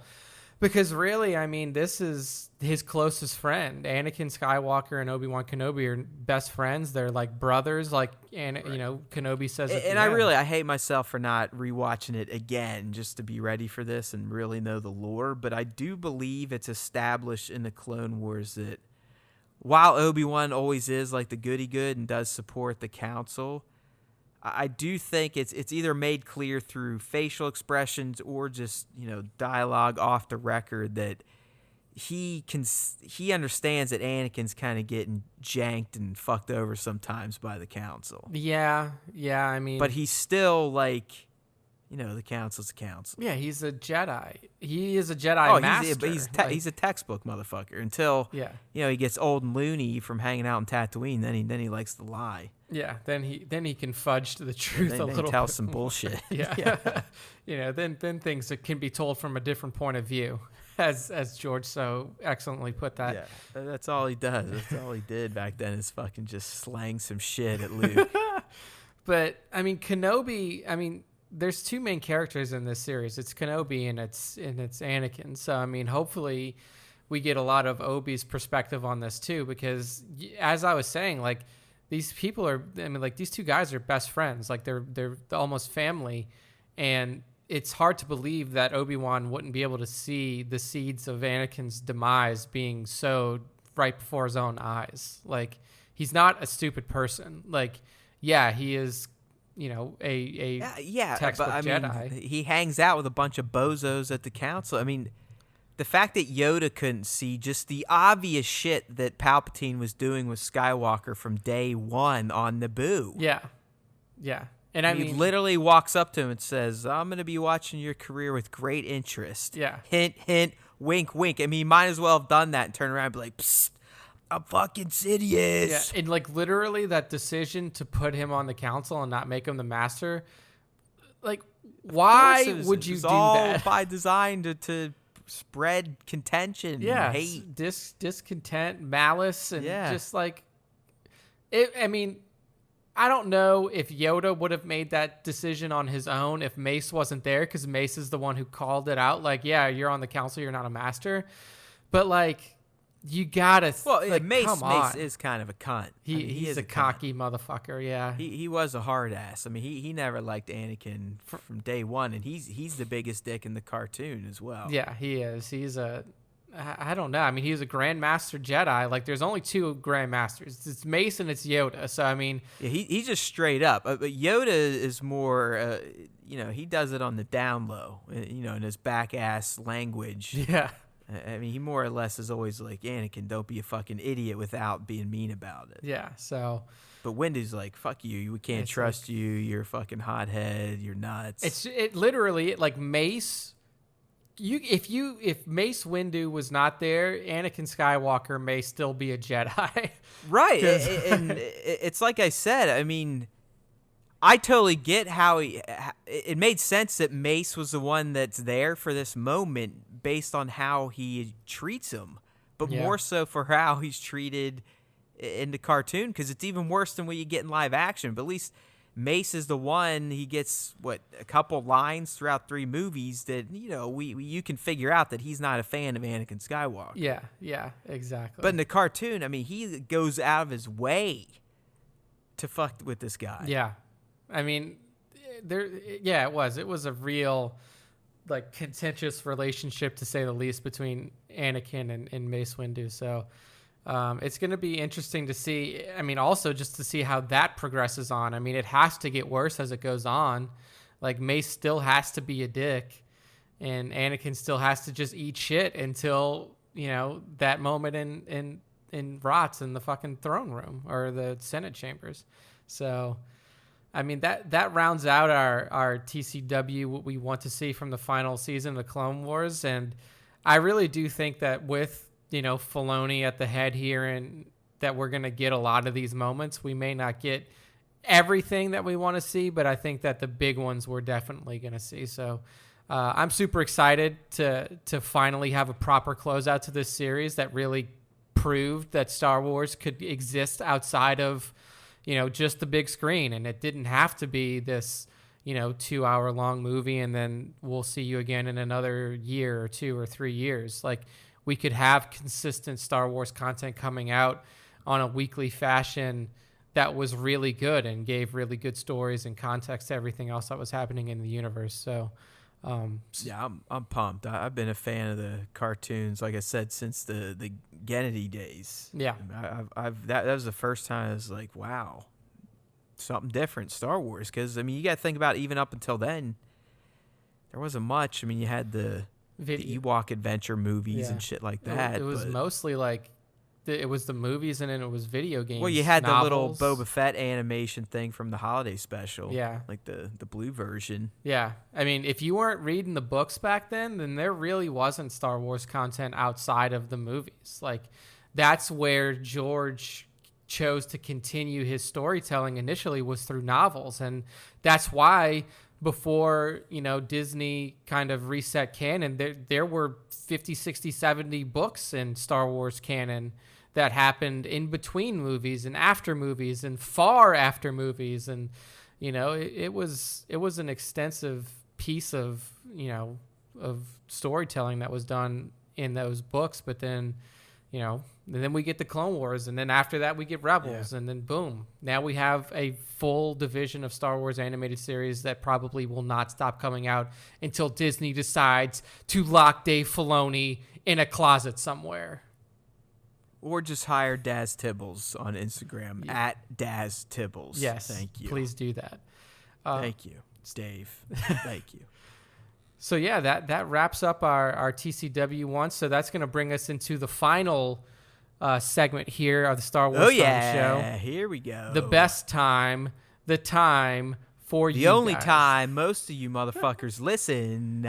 Tune in for the top 5 Star Wars Instagram artists of the week. I need to quit putting that damn timestamp up there. See how many people get through it if they just have to listen all the way through. Oh, well, they'll just skip around. They probably got it timed. They're like, these motherfuckers talk for like an hour and a half some of them, get to it. I get, some of them probably do at least have some sort of intelligence to where they could just skim through the YouTube video and see when the pictures show up. Yeah. But I mean, Jason listens to the whole thing. It seems like I listened to that interview that you guys had. Yeah, he even threw out Entertainment Buddha, so I know like he ain't fucking around. Like Work More or Less definitely isn't blowing smoke. I mean, he's a loyal SWTer. So oh yeah, I mean, take that, non-fans. He even called out my role on the show of keeping you centered and reminding you that you're not a piece of shit.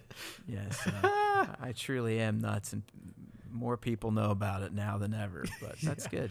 I guess that's what sells. So indeed, it does. Before we get into the top 5 Star Wars fan arts features of the week, as chosen by your buddy at that Nick C on Instagram, it's me.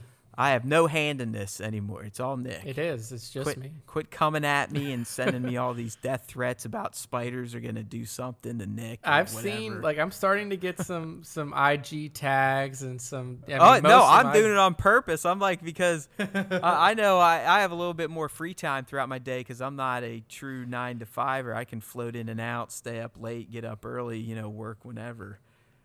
So I'm usually the one manning the at Star Wars Time Show account, but it's much more active these days. So I'm trying to kick some of it off to Nick when they keep yelling at me about top 5 shit. Look, guys, it's not go hit up at that Nick C. It's not a guarantee, people. It's nobody's guaranteed to make the top 5. And look, I've been saying for the last since 2020 started. The top 5 is super hard now because we have so many amazing artists featured in the feed from Matt week over week that I'm sitting here and I'm like, well, what the fuck? There's an amazing shot by fucking Sir Dork that I can feature, but I would feature Sir Dork every week. And same thing with Jesse. It's hard. It's very hard. It is. It's tough. If I'm going through and I'm just instead of featuring Sir Dork every week, he just features Papa Palpatine every week. Yeah, well, that's a good segue into our top 5 of the week. Before we get into the top 5, I want to start maybe weaving this in, Nick, and it's almost like an email segment because, as I've said, we are getting a little more interaction here. So hopefully the people don't mind. I mean, they are publicly DMing this type of stuff, but I just want to talk about some of the people we interact with, some of the great notes we've been getting through Instagram during this segment, if you will, Nick. Okay. Before you start laying down the praise on the excellent artists you chose, but some of these accounts, I'm interacting with, Nick's interacting with, and it's just you're really starting to lay some genuinely nice feedback, comments to us, and we appreciate it. So we want to give you a little mention. So the first one up here is Tones1138. Yes, great account at doing composite work, recreating movie stills, tops cards, look type of deal. But just a good fan, always dropping feedback. You can definitely tell, listening to the whole show. I just dropped a comment today about some of the stuff we were talking about with Jason. So thank you, sir. We appreciate you. Another one, Figure Hurts. He had some good comments after listening to his top 5 appearance last week. It was funny because he's from the UK, so sometimes their slang and just overall verbiage is a little different. He said he's going to start playing the show at work on speakers from the tannoy, and I'm like, I don't even know what the fuck that is, but it sounds awesome, right? Nice. This guy just throwing it on at work to make his coworkers listen to us. Yes. Another one here. This is from a Liam Simard. Hey guys, my name is Liam and I'm 16. Oh shit. Uh-oh. Probably gonna go to fucking jail for this. Explicit content, Liam. Right. Hey Liam, come on, buddy. Don't get me in trouble here. And I think you guys are doing a great job for the toy photo community. As an amateur toy photographer, it is cool to see some of the photos you guys post. I love to listen to the podcast when I'm studying. Just wanted to say thanks for a great podcast and growing the popularity of the toy community. Cheers. That's awesome, man. We love you too, buddy. And then the last one I want to highlight this week is from one Chef Toy RD, which is just a fantastic handle. Chef has been featured before as well. Oh yeah. But here we get here. I appreciate it big time. I've been keeping you in mind with every Star Wars post, trying to elevate my photography to something you might like. You have great taste, and it pushes me to try harder. Sometimes it's frustrating, but thanks for the constant push. Cheers. Keep up the awesome content. You too, Chef. We love you. You keep it up, buddy. Yeah. Got your eye on you. Just keep tagging. I mean, this stuff, Like Yeah, literally. dude. I mean, this is it, right? Yeah. This is better than any fucking Patreon out there. I mean, I've always thought if we're good enough and people actually bought in and would listen, that all that type of stuff would come into line if it's to be. You know what I mean? Yeah. Just this is what we need outside of the ratings and reviews, especially on iTunes. We're sitting at 19. Can we get that higher than 19, my friends? 19 reviews. Yeah, 19 ratings on iTunes is it. Wow. Yeah, we need a. Yeah, those are rookie we need numbers. to be in like the 50s, 60s, 80s, 100. you get that, then we'll start being pushed up the iTunes page. But whatever platform you're on, drop a review there. And last but not least, from the community, again, just want to say thanks one more time to my buddy Jason Young. I mean, that at work more or less. That was just a fun conversation last Friday. If you missed the interview or you didn't catch it on the socials, it's up there now. It's actually episode 97. So you can check it out right when you're done listening to this, and that's 98. And I'm going to turn it back over to my dude for the top 5. Let's get to it. Let's get to it. Yes, thank you all for, just listening to Matt spout off those comments and those pieces of feedback. Like, huge smile on my face. That's why we do it. Yeah, so. and by the way, if you guys don't want me to read that shit, let me know in the DMs. Yeah, next just time. like, don't fucking read this, idiot. But I'm sure in the fine print that anything in DMs, pretty much, we can do whatever we want. So. Yeah, those are sent to us, and it is our content to be made with. So, the top 5 this week, again, I can't say it enough. Like, it's hard to pick the top 5. So what we've done now is we've added a little bit to this segment. So, there's a new wrinkle coming here. Yes, so now alternating weeks, what we're going to do is one week we'll have an honorable mention. So we'll have our top 5 and then an honorable mention. And then the next week we will have a Haywood Pop breakdown section. So I will pick a photo from Matt's Haywood Pop feed, and he will kindly break it down for us in the top 5 segment. So this week, and maybe start back deep on some real crappy ones. I'll go to the very first picture you ever posted. Yeah, why not? Because I don't want the pressure of, oh shit, I got to now start making sure I have new shots for Nick to fucking. No, yeah, I will reach back. Yeah, pick some stuff where you're just like, oh my god, why'd this guy even keep doing this shit? It will be another opportunity for Matt to shit on himself week over week. Yeah, it's always fun. It's always fun for me, at least. Yeah, so it'll add a fun little bit for this. So this week we're starting off with the honorable mention. So I'll go through the top 5, and then I'll call out the honorable mention. And then next week we will have the Haywood Pop breakdown shot.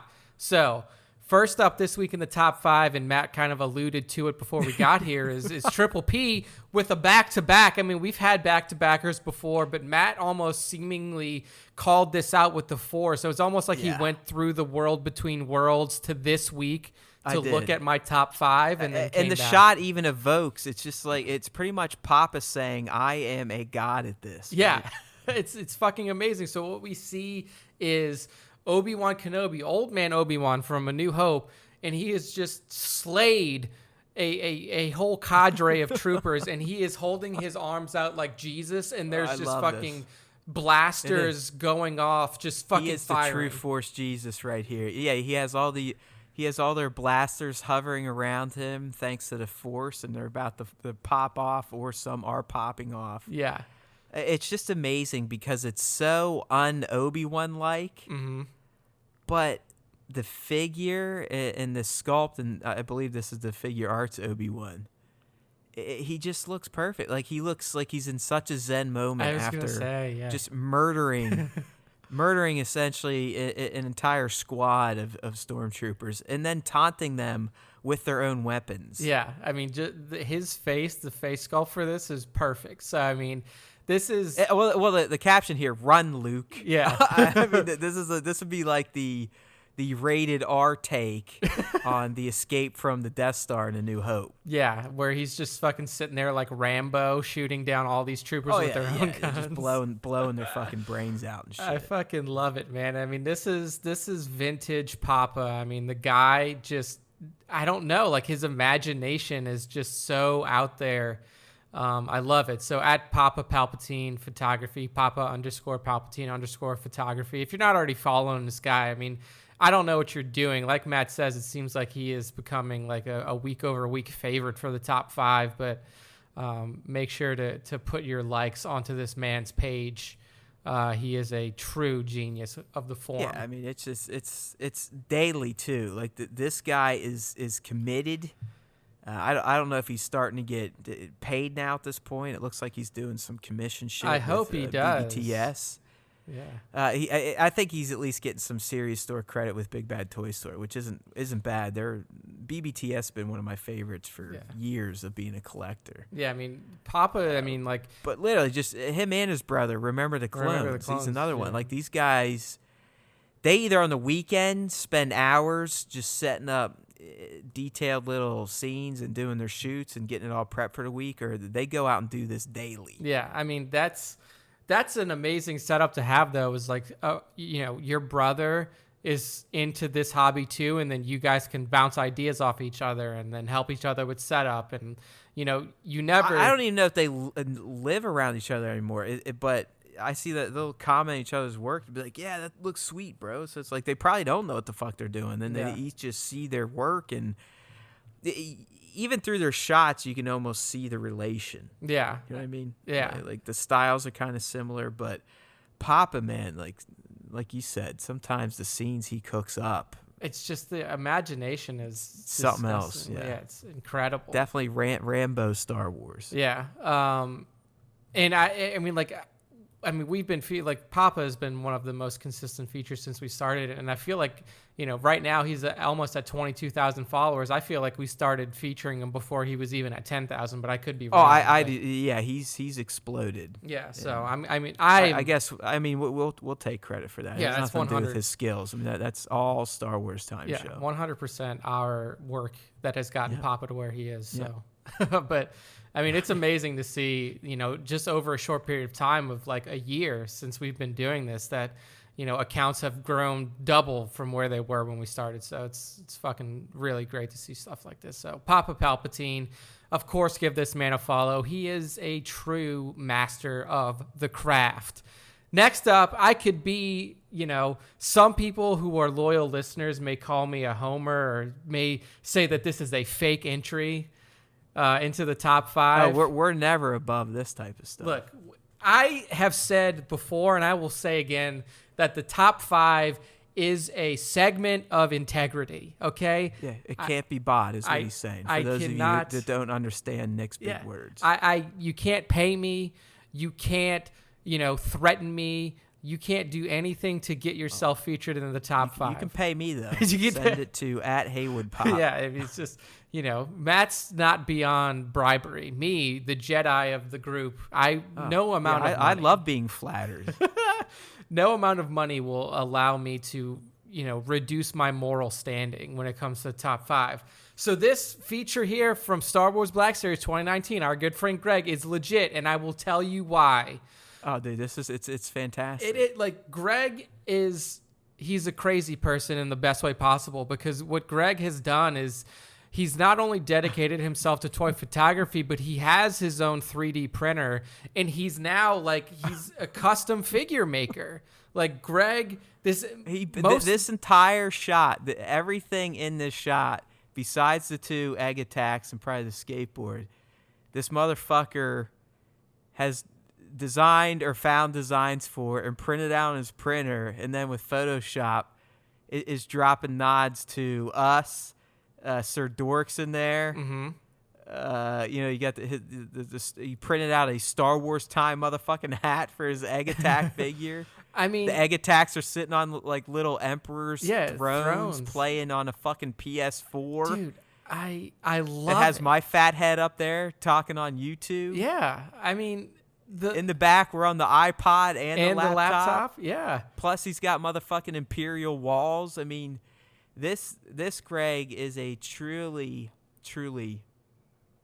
epic fucking build. Yeah. Setup, execution, the lighting's on. I mean, it really is just a great shot. Yeah, it really is. This is the kind of thing where I'm overwhelmed, because it's just like, not only has Greg cooked up an incredible concept in his mind, but he had to build the pieces to execute it, which makes it even that much harder. And the fact that he was able to do it with such it has such a cool feel to it because it's Vader and it's a Stormtrooper egg attack figures, and you can see them sitting there like the troopers holding a PS4 controller. I mean, I love how this is it set feels like they're hanging out, they're chilling. Yeah. I mean, I think Vader's on like an arcade machine hovering his saber up there. Yeah. It's like Homeboy's got his little controller playing Fallen Order on the PS4. Yeah, it's like a there's a little fucking camera. They got the Darth Vader comic book that we just reviewed last week. I mean, that's why I love Greg. I mean, his attention to detail, all the little nuances, little Easter eggs for the show. And if you didn't know, the little Stormtrooper is Nick. Yes, like, that he's is named me. that. He's named that Nick. That's his little buddy. I love it, man. I mean, this kind of stuff It's just a fun concept, fun shot. Yeah, I mean, and not enough can be said about the level of detail and the amount of time that Greg put into this. Oh, yeah, just the fucking drive to do this shit. Yeah, like you have to. I don't have the commitment to this hobby that Greg has. Not even close. I mean, it's fantastic to see stuff like this. I mean, even if there wasn't branding for Star Wars time in here, knowing the trouble that he went through to make all of these things. His other buddy, fucking Mike Zero. Yeah, it doesn't matter. Greg's a big Mike Zero fan. It could be Mike Zero shit on there. I would still appreciate it because of the craftsmanship. Yeah, I mean, it's a fantastic job here at Star Wars Black Series 2019. All one word, no underscores, no dashes. Give him a follow, buddy. Literally. The one person you can count on pretty much to get a mention every show. That's right. That's right. He doesn't give a fly. He doesn't give a flying fuck. No. That's the top 5 crack, and he got himself a little hit. So there you go. You're in trouble now, Nick. And God knows what he's gonna print. Oh, up now next. it's gonna be Spencer's gonna be all over me. Spencer's Baron's Black Series. Right. Is gonna be back all over me. But I mean, this really was just excellent craftsmanship. We got Spencer does it right. He goes out on his toy safaris with the hat on. He does. I mean, I saw the pictures that were on his. I have a feeling at some point though he's going to be like these crazy sports fan when a major athlete leaves their team and he's going to do a public burning of it. Oh or no, something. Spencer, don't do that, buddy. Don't do that. You can't burn that. Nick was like, oh no, don't do that. We don't need a fucking TO situation on our hands. That's what Nick's going to be doing when Drew Brees leaves. Oh man, he's going to retire before he won't play anywhere other than New Orleans, but we'll see. We'll see. Trade up for Tommy Boy. Yeah. All right. So next up on the top 5 is a returning top 5 member on Dad Fett. And this is just like, I really enjoy this from him because Dad, he's more of, to me, like a diorama type of guy. I mean, he has this crazy, almost like Star Wars 1313 or Star Wars Underworld deal, George Lucas style diorama that he uses a lot throughout the week. So when I saw this pop up, which is more of like a concept portrait, I was like, hell yeah, Dad Fett. Yeah, dude, it's really fucking awesome. Yeah, it's a chill shot of Padawan Kenobi here floating his saber. I don't know. Like I said, it's very toned down, tame for a Dad Fett shot, like his usual Dio work. Is that Qui-Gon's saber, though? No, that's his. That's okay. That's That's Obi's. Yeah, Obi's always goes with the style where he has those little knobbies on the bottom. That's why even Luke gives that nod to Obi-Wan. Yeah, okay. With his green saber. Okay, because I know that there's like some. But you can see hints of Qui-Gon's in this version of his blade, in the black ribbing and stuff. Mm-hmm. Yeah, that's where I got a little thrown off initially. But yeah, I think this is the recently released Black Series figure, or maybe it's a figure arts actually. Now that I'm looking at it, I think this might be the figure arts. He has the hashtag SH. Oh yeah. Arts I guess I should just use my fucking eyes, right? Yeah, there it is. Star Wars 13. Like I said, he loves Star Wars 1313. The project that never was, but I know. well, apparently it was for 5 years, but George still didn't give a flying fuck. Threw it out the window. But I mean, I love this shot. You know, you rarely get to see, these young Obi-Wan shots, and especially from the TPM era. So I love the figure. It's a great figure. I mean, these are when this figure first came out, when they just figure arts just wiped the mat with Hasbro face sculpts and paints. Yeah. I mean, wipe the map. It wasn't even close. These days, it's a closer race, and for the price, it's kind of a no-brainer anymore. But look how good this thing looks. Nick, this figure's tiny. I mean, he's only like 6 inches high. Yeah, I know. This looks like a full-size version of fucking... Exactly. Dad's gotten up close enough, and then just with the lighting and the nice pose there, it looks like a full-grown young Ewan McGregor. Yeah, that's what always blows my mind. I mean, you do it, Dad, other photographers that we featured in the top 5, and it's something that every time I see it, I'm like, God, I can't believe that you guys can position the camera, position these figures in a way where like you can take a 6-inch piece of plastic and make it look like a real fucking human being. I mean, like it's just fucking amazing. Well, one of the easiest ways to do it is spend $800 on a 100mm macro lens. Yeah, I heard Jason kind of going over his setup, and I was like, man, that's probably pretty. Yeah, he's got some nice gear, and he's talking about going to Sony and stuff. Yeah. So his camera's nice now. He's got that full framer. Yeah, so I mean, beautiful shot, beautiful concept here by Dad Fett. I really love the feel of this shot, and I can see like this may be like a trial, Obi-Wan first constructing his lightsaber after his Jedi Knight trials or something like that. I mean, it's really fucking cool. So hats off to @DadFett, DADFETT on Instagram. Next up, another returning top 5 member, and this is Mr. Intergalactic Raptor, Intergalactic_Raptor on Instagram. And it's just like, there's so many different elements at play here in this shot that like, what's your favorite? Because I've got mine. Like when I instantly look at it, I've got my favorite aspect of the shot. For me, it's the fucking Jawa that's flying out of the way. Well, fucking, I mean, this is. Well, for me, it's the Mando looking dead at the camera, like, "Hey, check this shit out, motherfucker." Oh yeah, I mean, it's fucking fantastic, dude. There's so many good parts to it. So what you see here is Mando in his beat up armor, not his Beskar, dope shit, whipping Ray from TFA, her speeder at that time, the one that looked like a big fudge sickle. And he's like skidding it around, and he hit a Jawa or a Jawa is diving out of the way of fucking Mando's acrobatics. He jacked it because I mean the original caption is Mando gets revenge on a Jawa. Yes, that's he went back and just fucking plowed the little guy. Yeah, I mean this is just such a fun concept here by Intergalactic Raptor, and you're right, dude. Like the way that Mando's looking at the camera is like, I got him, or something like. Yeah, it's like what? It's like what? Don't fuck with me. That's exactly what it is. You're like, yeah, I am the Mandalorian. Yeah, it's some really fun shit, and shots like this, I mean, it's always really cool to see the concepts that people come up with in their heads, and the way. Yeah, and these are hard to pull off because I mean, you got to get the Jawa in there. Yep. And he's probably floating on a wire, or wires jammed up his ass to do that. There's, these vehicles come with little clear stands, so I'm assuming that's what he used there. Had to prop the cape up if it's not wired. Had to get the sand blast, so it's either like a foot kick or an air blast down at the sand. And then the smoke in the back's either from post or, atmosphere aerosol, something like that. And then everything's mixed in with layers in Photoshop. Yeah. So it's a fun shot, cool little scene. Definitely will make you smile when you check it out. I mean, like I said, I love that look on Mando. Yeah, it is. It's fucking. He's not even in. Focus. He's not technically the focus. Yeah, the Jawa is the focus. So I mean, this is just super fun. When I saw it, it was hard not to put it up there, but this is well worth a top 5 entry. So @intergalactic_Raptor on Instagram. Well done, sir. And we are on to the next one.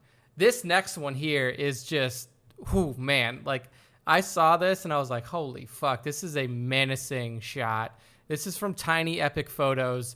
This one of my personal favorite creators on Instagram. Yeah, he's not just his Star Wars stuff. Anything this guy does, he definitely has a look to his shots. I mean, uses smoke, sometimes a lot of water effects for particles. Yeah. Damn. Yeah, I mean, just going through his feed, he's also like, he's got DC stuff, he's got Marvel stuff, he's got anime with My Hero Academia, Naruto. Like, he's got a lot of different focuses, but I mean, like, obviously this is a Star Wars time show, so we picked out the Star Wars shot. And this one here, like, this is Grievous as I imagine him, like a killer of human beings. Like, so we see Grievous is the central figure here, looming over a what is this? Oh, it's Cody. It's Commander Cody. I thought it was just another like Series 2 clone trooper or something like that, but actually has Commander Cody on his knees in front of him, flanked by 2 B-1 battle droids. And this is, you know, unless Cody escapes, which we know he does because he's at the end of,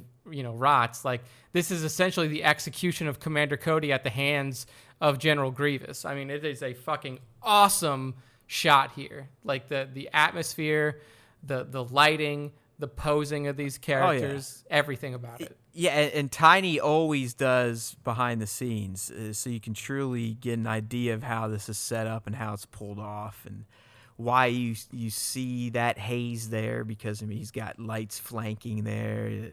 The grate, there's a light behind that. I mean, all this is all very precise. His lighting is just always exquisite. Yeah. And that's what you get. I mean, when you properly light stuff and then use, you know, practical effects like aerosol or water, smoke, whatever, fog. It's amazing what a capture can. What a camera can see. Yeah, I mean, this looks like it could have come from, you know, a live action version of the Clone Wars, or, you know, from a Clone Wars movie that was done. So I mean, this was a really fucking cool shot. I like how he calls out that this was, you know, there were some inspirations here. Remember, the Clone Troopers was called out. You know, this is Papa's brother, I believe. And then, you know, also he said he went to see Birds of Prey, and there was a shot similar to this, and I believe there was. So yeah, it's when she's captured by General Kenobi. Yes. Yeah. So awesome job here by Tiny Epic Photos. Really amazing to see shit like this in our feed day over day. So well done.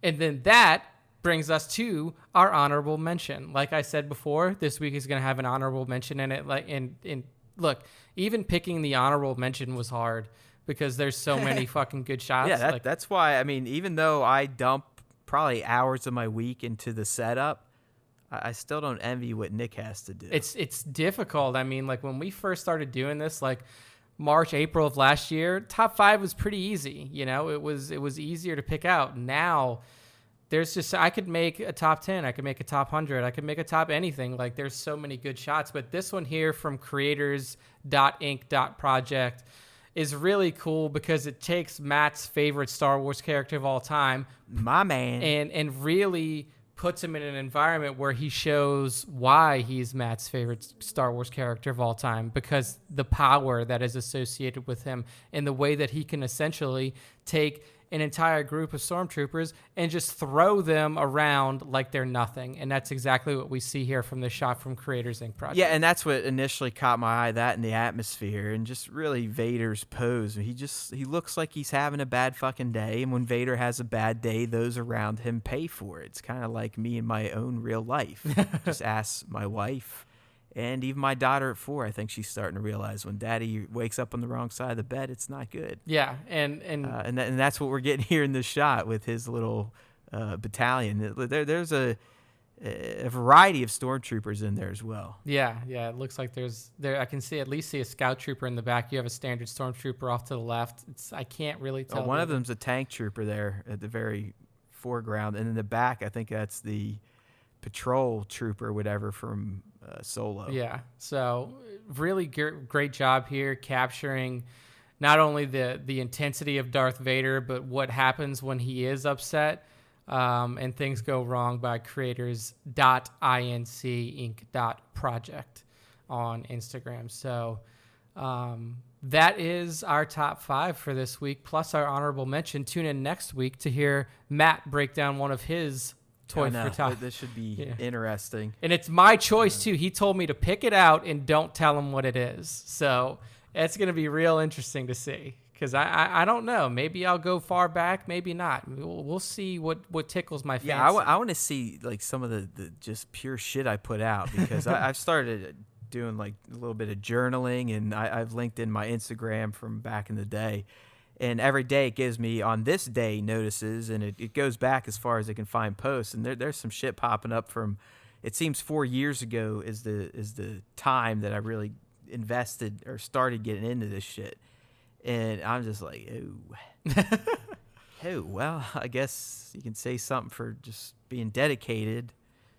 You know, I got through these times at least, and I'm here now, but it is what it is. So, it should be fun. Like I said, we're adding a few new wrinkles to this little deal. Moving forward, you never know. We like to change things up, but it is that time of the show where we have to say goodbye. So let's do that dance, and that dance is meant to get you over to StarWarsTime.net. And please, subscribe if you're new. If you're not, rate and review. You like that? It rhymes. I should write that down because I could just say it, at this time at the end of every cast instead of trying to do this over and over and over again. But in all seriousness, StarWarsTime.net, you can get our content there. The stuff we put up on YouTube, the stuff that we typically talk about on the show is always going to be up on StarWarsTime.net. Subscribe to podcast links. Everything you need can be found there because there's always time for Star Wars time. And don't you want to have fun? Don't you want to have fun like the assholes on Instagram where we get to talk throughout the week in between shows, or maybe feature one of your shots, or just bring you up on the show? It's fun, right? Ask someone that has listened. Get down with the Star Wars Time Show, bros. At Star Wars Time Show on Instagram if you want to participate in the top 5 stuff. All right? And remember, if you listen to the Star Wars Time Show, the Force will be with you, always.